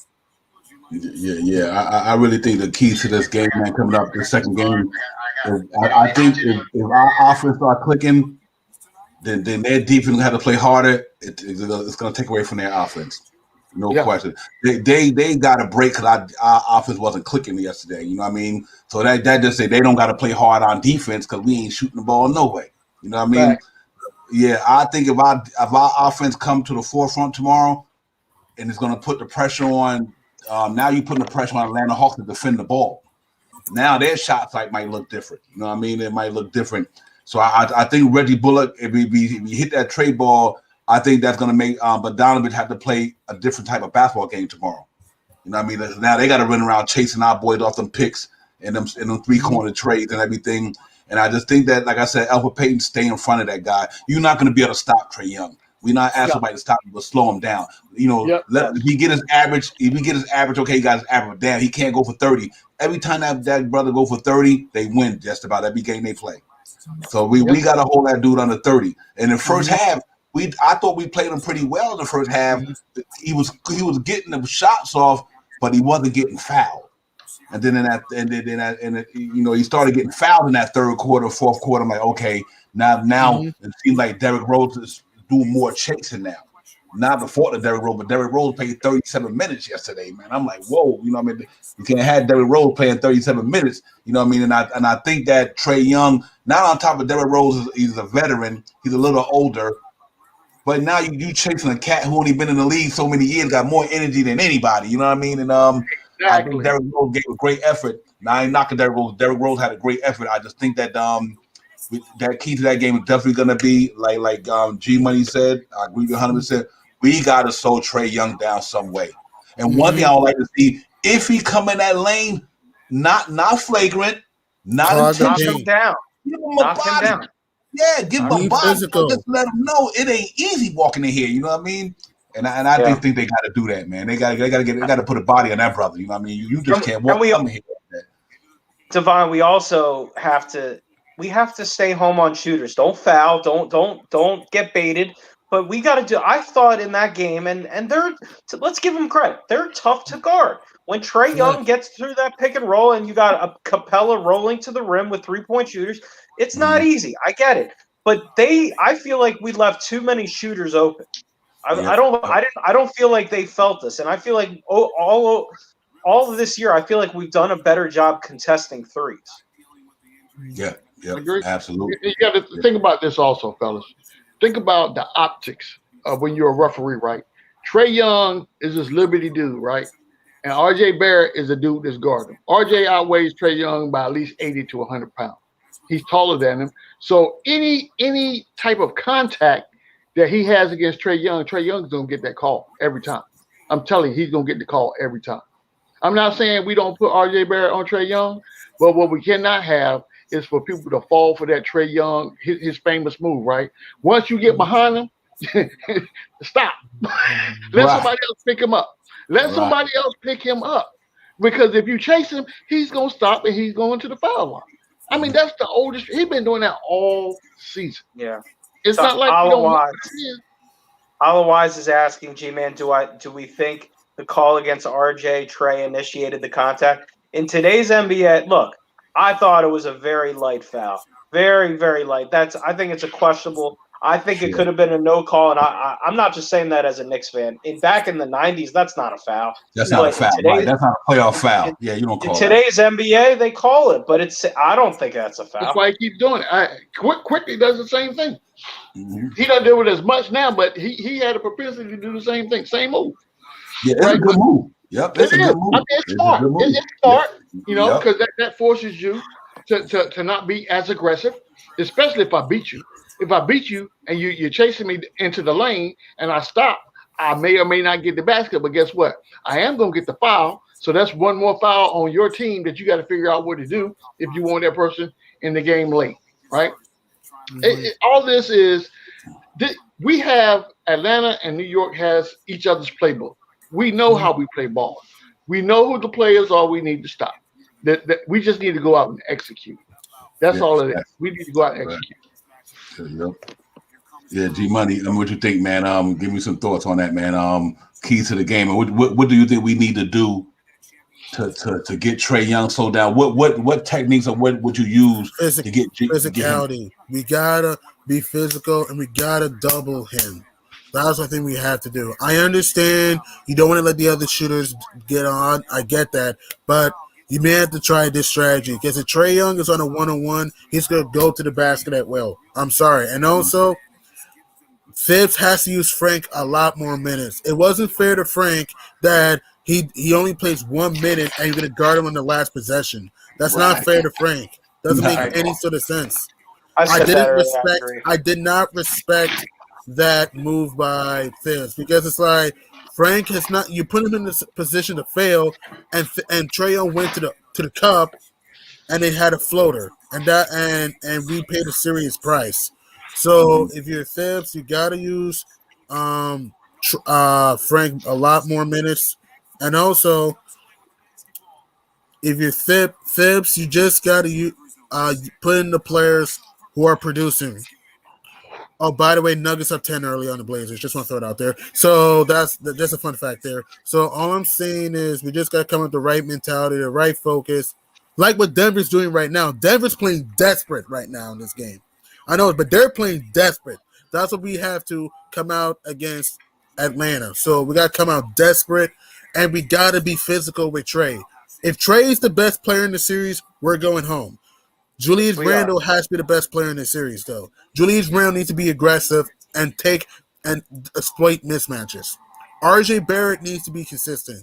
So my keys to stopping Trae Young: double him, be physical with him, ball pressure him when he comes full court, and also when he goes to the basket, clog that paint. That's what I'm saying.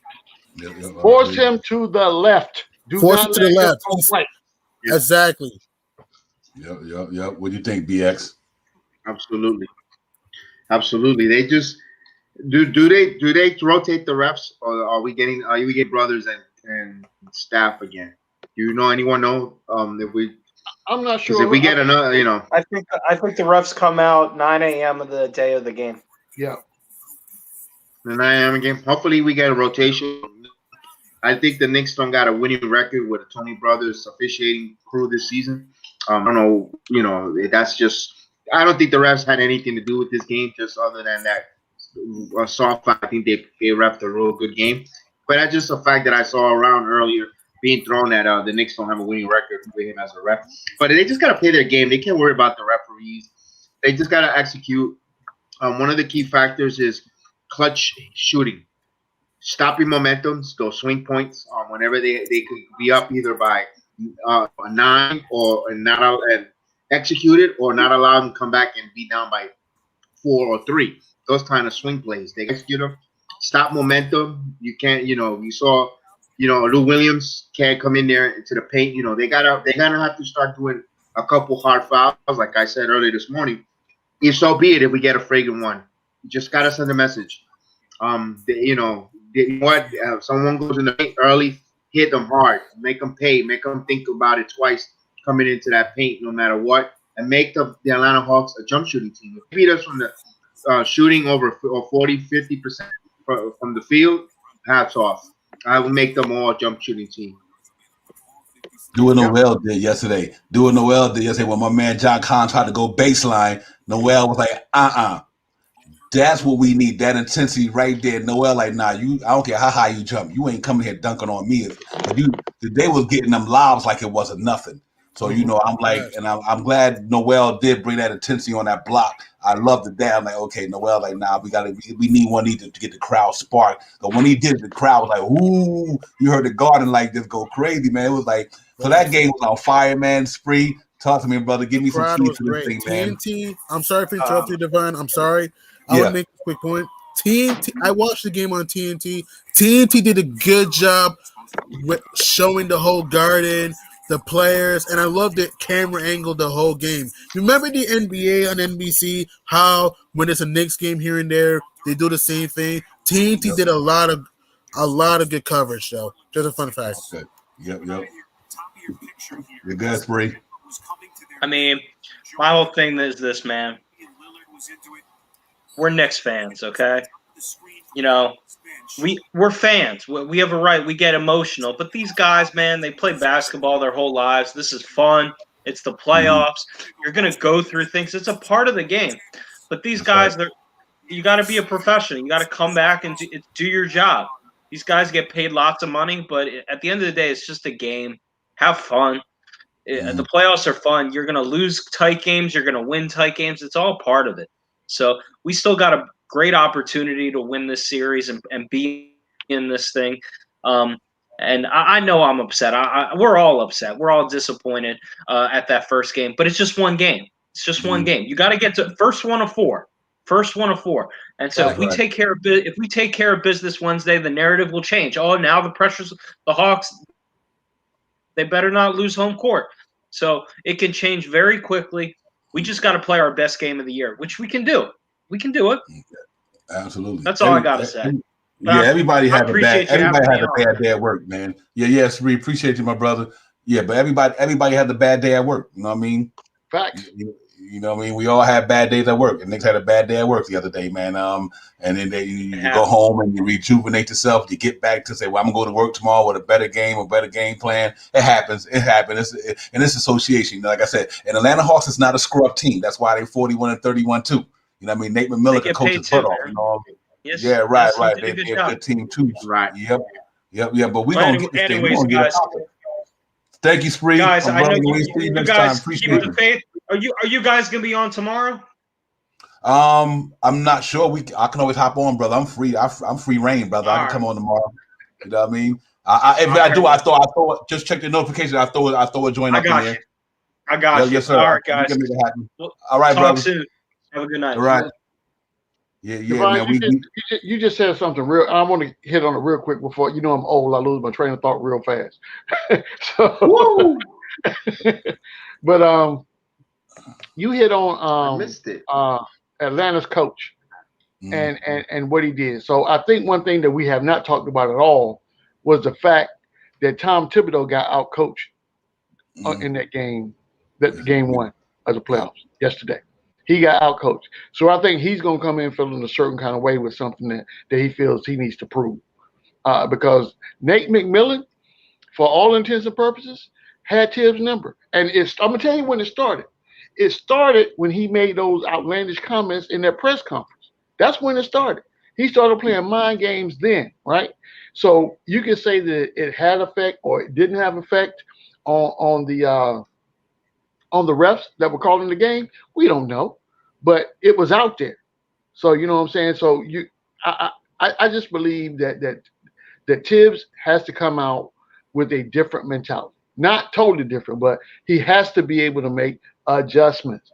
And I'm telling you right now, if he starts Alfred Payton on Wednesday, I'm going to lose my ever-loving mind. I'm telling you right now. I'm going to have to go outside, walk around the house about 4 or 5 times, and then come back in and start to watch the game. After I'm going to have to have a woosah moment because Peyton, he's just not giving us anything. Yeah, Start man. quickly, and then put Frank in the game and quickly spot in the second unit. That's what you do. That and put doggone Mr. EP. Let him go down there and sit and have a conversation with Kevin Knox. Because right now you're not doing anything for the team. You're really not. You're not value added any place at all right now. He can change that narrative. It's up to him to change the narrative, though. I mean, can't nobody change it for him. It's up to him. Right, elf on the shelf. Yes, and look, it's not even one of those open face shelves, BX. You know how in your kitchen you got the open face shelf. You just put stuff up on the shelf and it's there. No, we got the shelves with the cabinet doors that you close, not the glass cabinet that you can see through. I want the wooden cabinets that you can't see what's in there. Put Elf on the shelf and close the door. That's what I want. Yeah. He definitely got to he got to bring his game, man. I think even if to me this is what I don't want to happen. Let's say you let Alfred Payton play, and then say if we lose, which I don't think we will, but if that would happen, now you're going to take him out when we down 2-0-2. Nah, too late. Nah, you should have made that change then. You know what I mean? Yeah. But I think they got it. I think they got it. To me, I know everybody want to start quickly and all them. I get all that because I think you don't want to break up that chemistry, that second unit. Only for that reason. But right. I also believe if quickly in that starting lineup, Trey Young will have to chase that boy around that floor. That's right. He's gonna get tired. So all them antics that he's doing right now, he ain't gonna have the energy to do that. He got somebody who do the same thing he could do. Exactly. And that's why I would want to see quickly in the lineup over Frank. Mm-hmm. But to your point, I do understand not disrupting the chemistry with quickly in that second unit because that has proved to be very effective. So I get Tibbs is gonna have to, if he's open to taking Elf out the game, he's gonna have to make a decision on who takes that point guard spot. What he can't do, what he should not do, is try to put Rose in as a starter. That would be a huge mistake. Huge mistake. We need Rose coming off the bench like he is now, being the floor general for that second unit, because it is proven that chemistry works.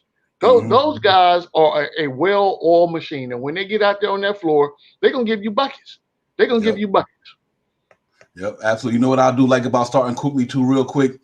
If you put Alfred Payton in the second unit, that means now Obi gets more shine.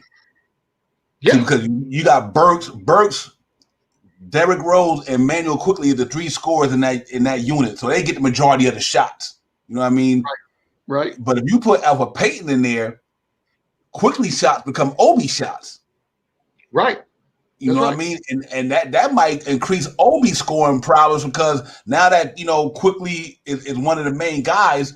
Now that he's in the starting unit, you might see my man Obi Toppin get a lot more shots, bro. And they could throw that boy down in the paint because usually when Derrick Rose and Alex Burks and Quickly in there, you only got so many people can get the ball. Yeah, so Obi got to make the best of his 2 or 3 shots. You know what I mean? He got to make the best of his 2 or 3 shots because that's the only shots he's gonna get. Because Derrick Rose get the majority, Burks get the majority, and Quickly get the majority. So I do agree with you and Brooklyn Belly in the point where maybe you should try to start IQ and give them a little bit more firepower on the front starting unit. And then you bring Alfred Payton in there. He might put like this here. If he's not good against the starter, he might be better against the second unit team. Second units. He may be, but I think in all actuality, what I would want to see is I need to see Alfred Payton sit for a minute, just because. Not necessarily. I'm not saying that it will be. I think not emotionally. Yeah, let's go emotionally. So I don't know what's going on with Alfred Payton right now. I have no idea. I'm not a psychologist. I just know that he's not productive.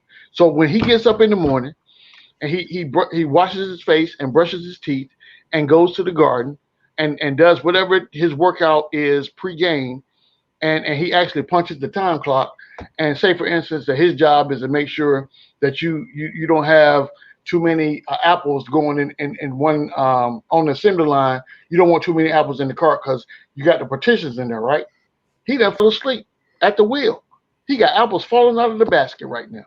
So I need for him to fix whatever is wrong. When he's contributing, we win games.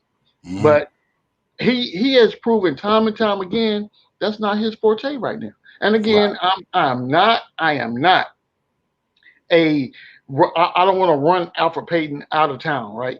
But what I do want is I want somebody at that position that can produce. And right now that is not Alfred Payton. So we got to find out who can go in there and get the job done. Yeah. I agree. Yeah. BX, man.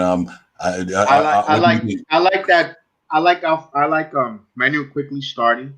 I like you said, I will sit Alfred Payton and I'll give Franklin Akita time with the second unit. I think, with Alex Burke, Derrick Rose, and you could play on an Akina, you don't have to worry him having the point guard distribution.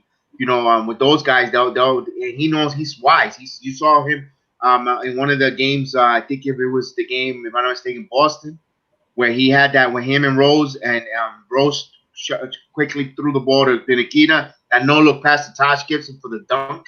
He's smart. He's a good passer, smart ball. He'll get the ball in the inside quickly, and to maybe an Obi Toppin cutting. And that's what. And if you got those guys out there, I want to see Obi Toppin cut more to the basket. He stops playing the inner corner and go start cutting. A lot of perpetual motion in and out. So a lot of screens, a lot of moving around, and the ball will find him. Especially if you got Burks, Rose, and Alinikin. I think they move the ball really great, and I think that will be something that could also change the scouting report on the Hawks. They haven't seen it, and that gives a wrinkle to them, and that's something huge going forward. And then you don't have to just you don't have to substitute everyone. You could bring in. You could still keep a quickly in that second unit.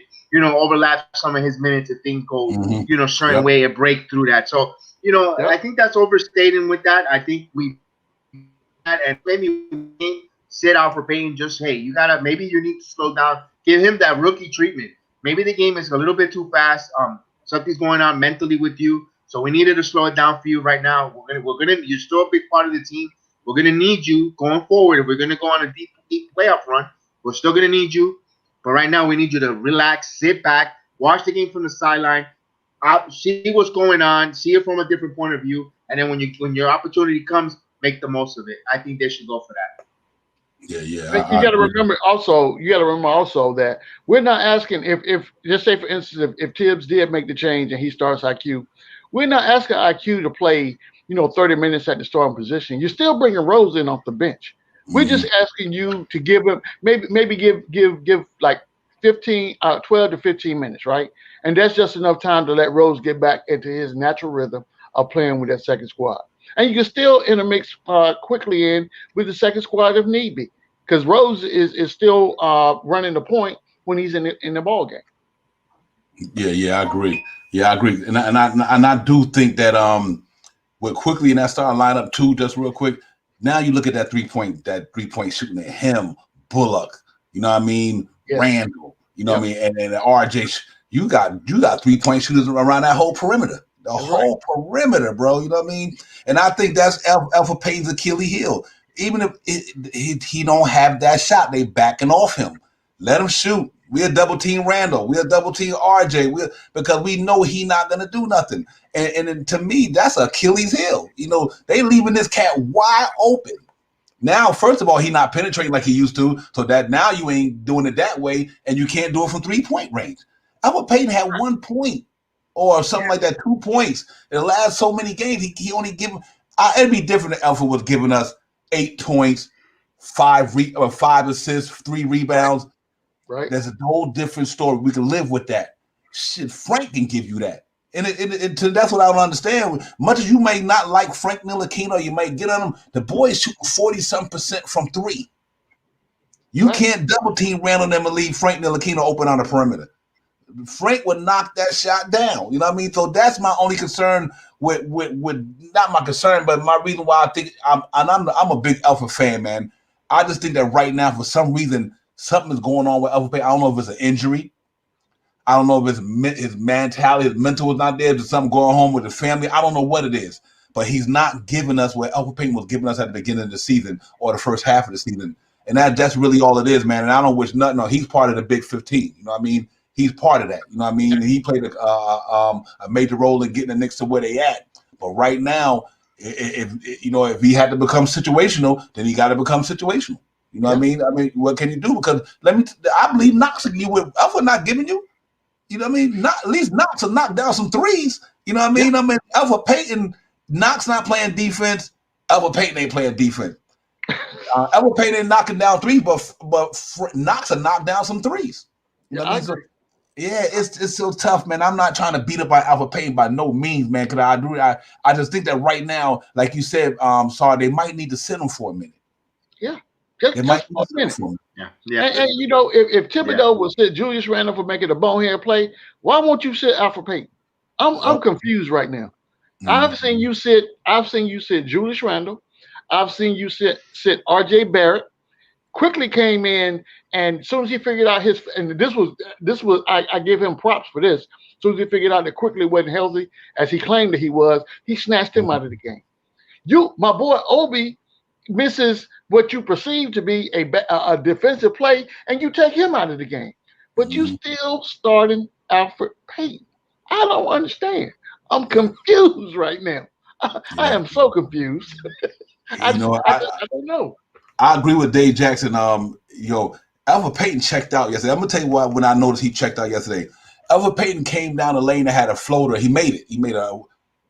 Soon they took the ball out. Trae Young ran down court, and my man did not even attempt to stop him. Look at that play. He blew right by him. I'm like, dude, grab the ball, foul him or something. You know what I mean? Yeah, you do something. Alpha Payton did not do anything. I was like, he checked out. So I agree with you, Dave Jackson, on that one. He checked out, man. I don't know what's going on with him. And like I said, I'm a big Alpha Payton supporter, but man, yes, he make it hard, don't he? He make it real hard, man. He does. He does. And like I said, sometimes we get on Frank about the stuff he do, but at least Frank put that effort in there every night. Even if you beat Frank didn't get beat because of effort. You know what I mean? Fact. You don't never see Frank taking the playoff when it comes to effort. You know what I mean? And I just think that Alpha Payton need to get back into that. Listen, man, that when Alpha Payton game is on going in that middle, he be bully balling jokers. You know what I mean? I'm like, where you at, dude? So where are you at, Alpha Payton, man? Knicks Real Talk, we calling you, brother. We need you out there, man. We need you, bro. We are big supporters, but man, like you said, you making us lose a little faith in you, and we not the type of cats to lose faith on anybody on the Knicks team. But Alpha Payton made it tough on the brother, though. He made it tough on the brother, man. I'm telling you right now, if Tibbs starts Alfred Payton on Wednesday, I'm gonna have to take a sabbatical. Y'all won't see me for at least a couple hours because I'm gonna need some time to get myself together. I'm telling you right now, man. My heart can't take that because I know, the eye test. You don't have to be a NBA coach. Trust your eyes. Trust what your eyes are telling you when you watch the game. Like to your point, Divine, you're supposed to be. You are a primary defender, and you let your man just run right by you. You don't reach by you. Oh my God! I'm like, come on now, come. What are we doing? What are we doing? And you still in the game. Yes. If that had been Obi, he would have been sitting next to Tom Thibodeau. Come on now, stop playing with me. Oh my goodness, boy. Yeah, that's all. And he not like I said, no, let everybody out there in Knick Nation know he's not the reason why we lost the game. It's not about that, but we just talk about when Tibbs is accountability type of coach. He done held everybody on that team accountable. I think it's that time now to do the same thing to Alpha Payton. That's all I'm saying. You know what I mean? Yeah, because Alfred, unless you get it together, you can make it happen. We hope for you on that level, but right now, brother, it ain't looking too good. I didn't like that yesterday, man. Not when Trae Young on a fast break, Alfred let that boy go right by him and didn't even reach for the ball, didn't even bump the dude, didn't take a charge. He didn't do anything. He should have been sitting. He could have look, Divine. He could have got him a seat and went over there and sat next to Tracy Morgan for all the effort he put into. Right. So yeah, but I just wanted to get out there, man, because I like Alfred, man, but like I said, I think he tapped out. It seems like, man, because here's the thing, Sarge. Yeah. He had a whole week to get his stuff together. That's the crazy part right there. A whole week. You know what? And that didn't even register that. And I think so 2 things real quick. One, I think that week off probably did something with the guys in their rhythm and shooting too, which is why they came out flat in the first quarter, because they haven't. When is the last time they had a whole week off and then had to go play a game? So I'm thinking that has something to do with it. But to your point, you got a whole week to get your game plan together. Your whole week. You know who your opponent is. You faced them before. You know what his tendencies are. So you know where to get what bag you need to get into. And for you to not be able to produce after a week off, you're not tired because you didn't practice that much. Tibbs already gave you about 3 or 4 books to study, so you know what the defensive scheme is going to be. And for heaven's sake, and all that is glorious about the New York Knicks, why can't you force Trae Young to his left? I mean, come on now. Again, I'm not the smartest man in the world, right? But I'm watching this game, and I notice every time Trae Young touches the ball and he drives to the paint, he's going right, and people are letting him go right. I don't care who was on, Rose, Peyton, whoever. He's still going right, and he's killing you going to the right. So at some point, I'm gonna need. Look, let me see. Let me name them: Pinson, Harper, Knox, Frank. Who else is out there that don't really play? So that's Powell. Powell. So that's 5 people right there. Each one of them people, guess what they got in their arsenal right now? All of them got 6 fouls. So I'm gonna need you to put somebody out there and foul that man. Make him regret the fact that he wants to come into the paint. Everybody got 6 fouls. Put a body on him. If he ain't, come on now. Look, if you had a chance to go to a restaurant and walk in there and order anything off the menu that you want and not pay, would you keep going back to that restaurant if you know you're getting a free meal? Yeah. That's what he getting. Free chicken. Every time he go to the basket. Free chicken. Ain't nobody checking him. We're going to have to change that. Hey, you know what? And we forgot one person. Luka Mendoza. So, and you know what? Luka, free him. He might go on a Jeremy Lin run. You know what I mean? He might go on a Jeremy Lin run. That ain't too far-fetched now. That ain't too far-fetched. What you think, VX? I gotta say, Luka, I hope he's listening. Tú tienes que decirle al coach, ponme a jugar. That's it. Tell him like that. Free Luka, get him in there. I want him in there. You know, man. It's a crapshoot because with Alfred Payne, you're playing 5-on-3 because Noel is not going to give you any offense threat, and then they're gonna let Alfred Payne shoot, so they could double Randall and actually keep an eye on RJ Wonderman and Bullock, and then let Payne shoot, and I know if he's gonna give it to Noel, he's going to fumble the ball because he doesn't have the hands to grab it. You know, that's why Mitchell Robinson is a big factor because Mitchell Robinson, you know, Alfred was looking for him on the lobs and on the alley-oops and plays, and he got involved with him. But there's a lot more behind that with Alfred Payne. Why is he playing? It's a Thibodeau. I'm going to let a little bit of air out. It's Thibodeau who wants him here. That's the point guard. Remember, the New York Knicks released him. And they bought him back on a lower contract because they couldn't get a deal fell through with a certain point guard that didn't come here. It was supposed to come through here. Leon Rose, one of his favorite, wanted him, but Thibodeau didn't want that point guard here. And then he force fed Payton. He goes, well, I'm going to show you that I could win with an Alfred Payton. We didn't need this XY point guard, and that's why they're not butting heads because they're good friends. They're very good friends. They respect each other, but this is why Thibodeau is a little bit stubborn playing for Payne so long because Rose wanted to bring in another point guard, and Thibodeau didn't want him here, and he was started. And they're all about bringing. Derrick Rose was a part of the plan to come here no matter what, but this other point guard is on another team right now. They want the organization, top brass wanted him. The coach wasn't so keen on having this coach, and that player really stick it to him. In one of the games that they played against the team, and actually had words. So just with that, you know who it is. With that, and I heard that from there, and that's why he's going to continue going with Alfred Payne as long as he is, because he wants to prove that I could win no matter what with an Alfred Payne without him. So hopefully he doesn't, he changes his way. It's no time for that, and I hope he plays Luka. I hope he does play Luka. But that's a little bit of the air out on that. There's still more behind the scenes with the Knicks. I'll wait for the season to end with that. I got some real good stuff that I didn't know. I was still shocked with it. So yeah, that's why with Thibodeau. Hopefully Thibodeau, plays IQ, change up the lineup. Let's go. Let's get this. It's no time for my way or I'm more. This way I could prove you. No, it's time. You know what? We're as fans, we've been waiting over 40 plus years to get into that banner, and there's no time for this now. We need to start winning. I personally want to see them win already. I want to see them in my lifetime win. I want to see, I want to be part of that glory of winning. And we've been close so many times, and I actually dying to see them, hoist that Larry O'Brien trophy already, man. It's time, man. It's time. Let's get it. You know what's interesting to me? Let's say everybody bounce back tomorrow, right? Wednesday. And if Albert Payton don't bounce back and everybody else do, that tells you something. So, so I'm going to give him the benefit of the doubt because all our starters didn't play well yesterday. But if Wednesday, everybody set their game up and he don't, then that's telling me something right then and there. You know what I mean? And I just think that because he can't shoot, now they're keying in on him driving in that lane now. Albert Payton used to get in there at will, but now teams saying listen, guys, the man don't shoot.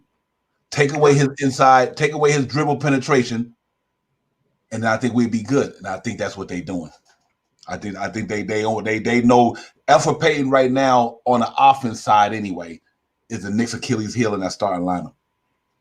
And Julius Randle and RJ ain't on, it's over. Now you got three guys that ain't doing nothing. The Bullock ain't hitting, Randle ain't hitting, and RJ ain't hitting. And you only got Learn the Well and Alfred Payton to score. That's tough, bro. That's tough. In a bad way. Yeah, in a bad way. So we just gotta, like I said, come on, Elf man. Everybody get it. Everybody can get it, and no matter who it is. If RJ having a bad game, we'll drill him too. If Randall having a bad game, we'll drill him too. Ain't nobody exempt from because we talk about you in a positive way. We got a right to talk about the thing that you're not doing good. Neither it's a two-way street. You know what I mean? Right. So I think if they having a good game, we give them their props. If you're not having a good game, we got to call them out on it. You know what I mean? And right now, brother, Alfred Payton, you've been not having a good game for a minute now, and that's normally. You know what I mean? I'm Mr. Optimistic, Mr. Positive. About all our Knicks, and I'm true to that. But I am concerned about Alfred Payton. I'm just am. You know what I mean? I'm normally not like that with our team, man. I'm one of them guys to believe that the Knicks going to go 82-0. You know what I mean? So I try to stay upbeat about our team, and I try to look at all the positives I can about our team in every way. Even when we lose a game, I always try to bring out the positive stuff about them. But sometimes we got to hold truth to power. You know what I mean? What I mean? And right now, that square he got ain't working, bro. That's a fact. It's not working. So what do you think about Tibbs and a 10-man rotation? Because at the beginning of the playoffs, before we got to the playoffs, I thought Tibbs might have toyed with the fact of shortening that rotation to maybe 8 or 9 men.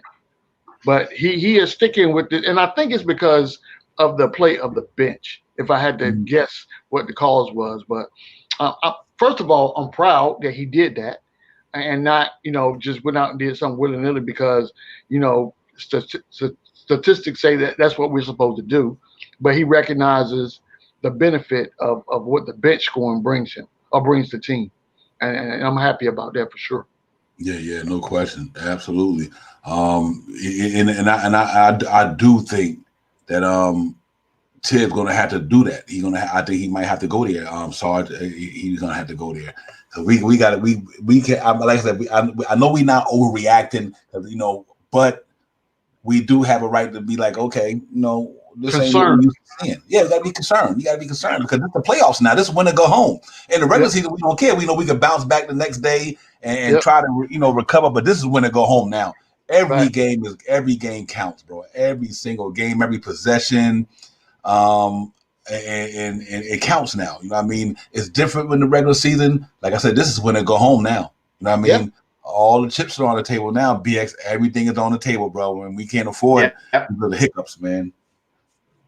Yeah, and the 10-man rotation, I like it because everybody's contributing, except for one guy, which is Alfred Payton. But everybody is contributing. Everybody is a really important, intricate part of this team. Despite the fact Bullock didn't have a strong offensive game, but he's a defender. He's there. He's moving around. He's dropping on the screen. He's playing defense. He's giving that effort out there. Lawrence Lowell. I think he had a really bad game, but he'll bounce back. But he's always a threat to block a shot or two. Taj Gibson, I don't even have to mention anything about him. We know what he gives you. So everybody on the Knicks team is giving you contribution, and I like the fact that he's not being stubborn, playing 9 and leaving a guy out. He's giving the players chances to get their feet wet quickly, topping. He's letting them play. He's even bringing Frankton, despite the fact it's only for 30 seconds or whatever the case is. He's putting them. He's using everybody. And that's what I like when you bring everybody. You get everybody engaged. You get everybody involved. And you don't know. NBA, they could call quick whistles. You're gonna need someone to come out and play minutes, step up their role. Especially two quick fouls. You see that a lot of times in these playoff games. Quick whistles. And then they'll set the tone, and then you gotta rotate. So I think that's gonna open the door to keep playing 10 players. And at evolution of Todd Thibodeau, you gotta give that credit on game 1, despite the fact he got out-coached by Nate McMillan, but he did change a little bit of his ways. A little bit by playing 10 guys. He didn't stick to that 9-8-man rotation. And he'll make the adjustments. I guarantee he'll make the adjustment. Maybe that's something he tried something different and took him a little bit out of his element with the in-game stuff because he was trying to manage 10 guys in and out. Maybe that's a reason. I'm not putting any excuses. He was out coached. And I know he's not going to get out coached every night. So it's only game 1. I think they'll bounce back. I think they'll win tomorrow, Wednesday night. And we'll go into Atlanta where we have a lot of success down there. It's going to be, and I think, at worst, I think they'll split the series in Atlanta and come back, home court advantage again, or dare I say they'll be up 3-1. Especially if they win game 1 and they win it in a rout. I think game 2, game 4, forget it. It's, I don't have to say nothing, but we'll cut that one. We'll cross that bridge when we get there. We need to win just the next game, game 2. Worry about game 2, and I think they'll be in good shape, guys. Yeah, real quick before we get out of here in a few. You know what? I want to bring this up. If Alfred Payton was to accidentally, or any Knick would to get hurt, who's the next man up? I guess it depends on the position. Even let's say position. So if Noel, there's a question about his health because he went down in the last game right now. So of course Taj would step up, and then Pele. Right. In that instance, if Alfred Payton was to go down, I would still start quickly with Rose coming off the bench, and then I would put Frank in to absorb Quickly's minutes in the second unit. Yeah, and the reason why I brought that up, that's what I'm trying to get people to understand. I know people say Frank is not ready, but Frank is the next man up, though. You know what I mean? He is the next man up. So no matter what we may think about the Knicks, Frank is the next man up. So if he's the next man up, pretend Alfred Payton is injured. Next man up. Just, you got Frank. I'm telling everybody, the man shoot 44% from 3. You know what I'm saying? The guy can knock down an open jump shot. He can knock it down. He done hit 3 in a row, 4 in a row on one. That's one thing I can say about Frank. I give him his props. He improved that 3-point shot so tremendously from the time he got to this league. Remember, Frank was scared to even shoot a 3. Yep. He wouldn't even look at the basket. Yeah, he's knocking it down now. He does give you the same defense that Alpha Payton or better. Better. Yes. You understand what I'm saying? Frank can disrupt our offense sometimes. I've seen Frank disrupt some offenses like you wouldn't believe sometimes. I'm like, wow, he got a long wingspan. Yep. He can make Trae Young shoot. Trae Young had to earn that flow to shoot it over Frank because of them long arms. He's 6'6". He got long arms, and so Alpha Payton, he don't have long arms. He's a good defender, but because his effort not there, I just think that you with that 10-man rotation, you got to put Frank in there on the defense. Not with 9 seconds left in the game or not 30 seconds or whatever, because I don't care who you are. As soon as you get to work, you ain't gonna be hot out the gate. You got to kind of warm up. Yeah, you got to warm up. Right. So you got to warm your machine up, or you got DX might have to say, I got to before I go mess with all these wires in this electrical box, I got to make sure I'm warmed up, my mind right. My mind is focused, so I don't mess with a negative wire or a positive wire. Then electrocute my damn self. So you got to warm up. So that's why I said let's not give Frank the boot because it happened last night, because the man came in with 9, 10, 13 seconds left, and you asked him to guard a guy that was busting everybody but all game long. No, 9/10 of a second. 9/10. It wasn't even a whole second. 9/10 of a second, and he ain't played all game. And you want him to come in and make a defensive play? Stop playing with me right now. This man played 31 seconds the whole entire game. Yep. Come on, man. So that's why I think that might be important with that 10-man rotation you talk about. I think you're gonna have to throw Frank in there. But real quick, man, we're gonna get up out of here, man. For the night, man. I know Bear's got to do his thing, so I know you got to do your thing. I got to do my thing. But real quick, man, let's get some last thoughts before we go around. I'm sorry, man. Give me some thoughts, brother, until the next go round. So we pretty much talked about everything there was to talk about this team. I just want to reiterate, game one is game one. All the surprises that the Atlanta Hawks could have potentially put on the table is done and over with. All those surprises are out there in the open. They're not surprises anymore. So guess what has to happen now? Now, Atlanta Hawks, you got to come play basketball against an angry New York Knicks team, right? Because you came to the Garden and you beat us on our home court in front of 15,000 fans the first time we had a playoff game in over 8 years. How you think we're going to feel about that?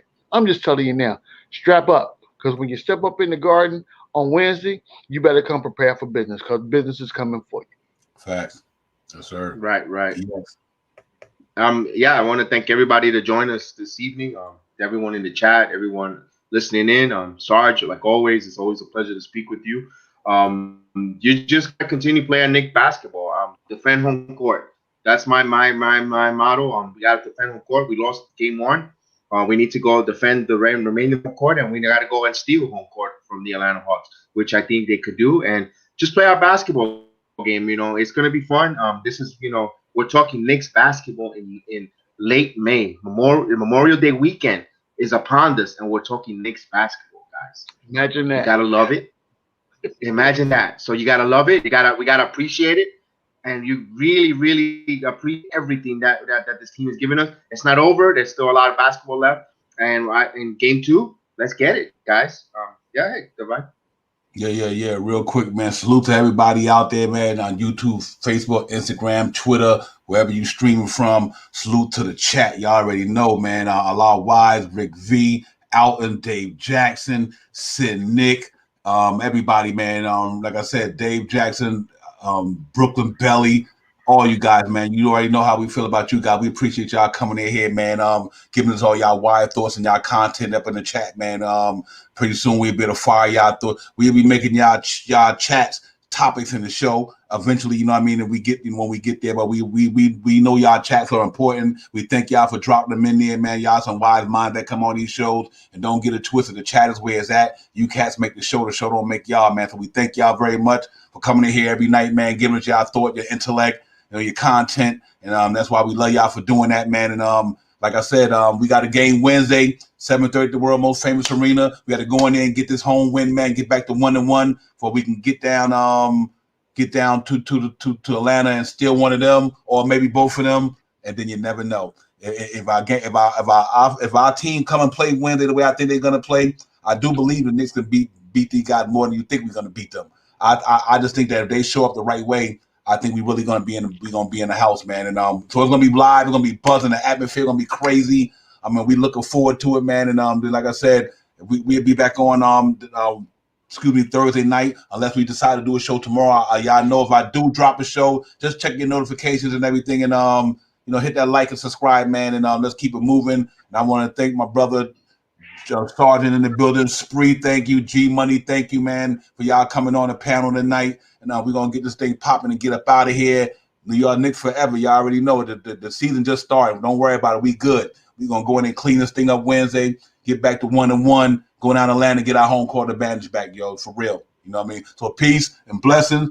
Salute to everybody out there, man. We out of here, man. Knicks Real Talk, the night show, Divine, Bronx Jedi 76. Y'all already know Bronx Jedi Sports Talk. Y'all hit them up. Go subscribe to the videos, like the videos, check out the brother's content on there. He got some good all-around sports talk from every major New York City team that's out there. So y'all go support the brother's show, man. Cause like I said, it's from the fan for the fans, man. And we're gonna get it popping. Sorry once again, my brother. Salute. And when I see you on the next one, my brother. Peace out. Peace.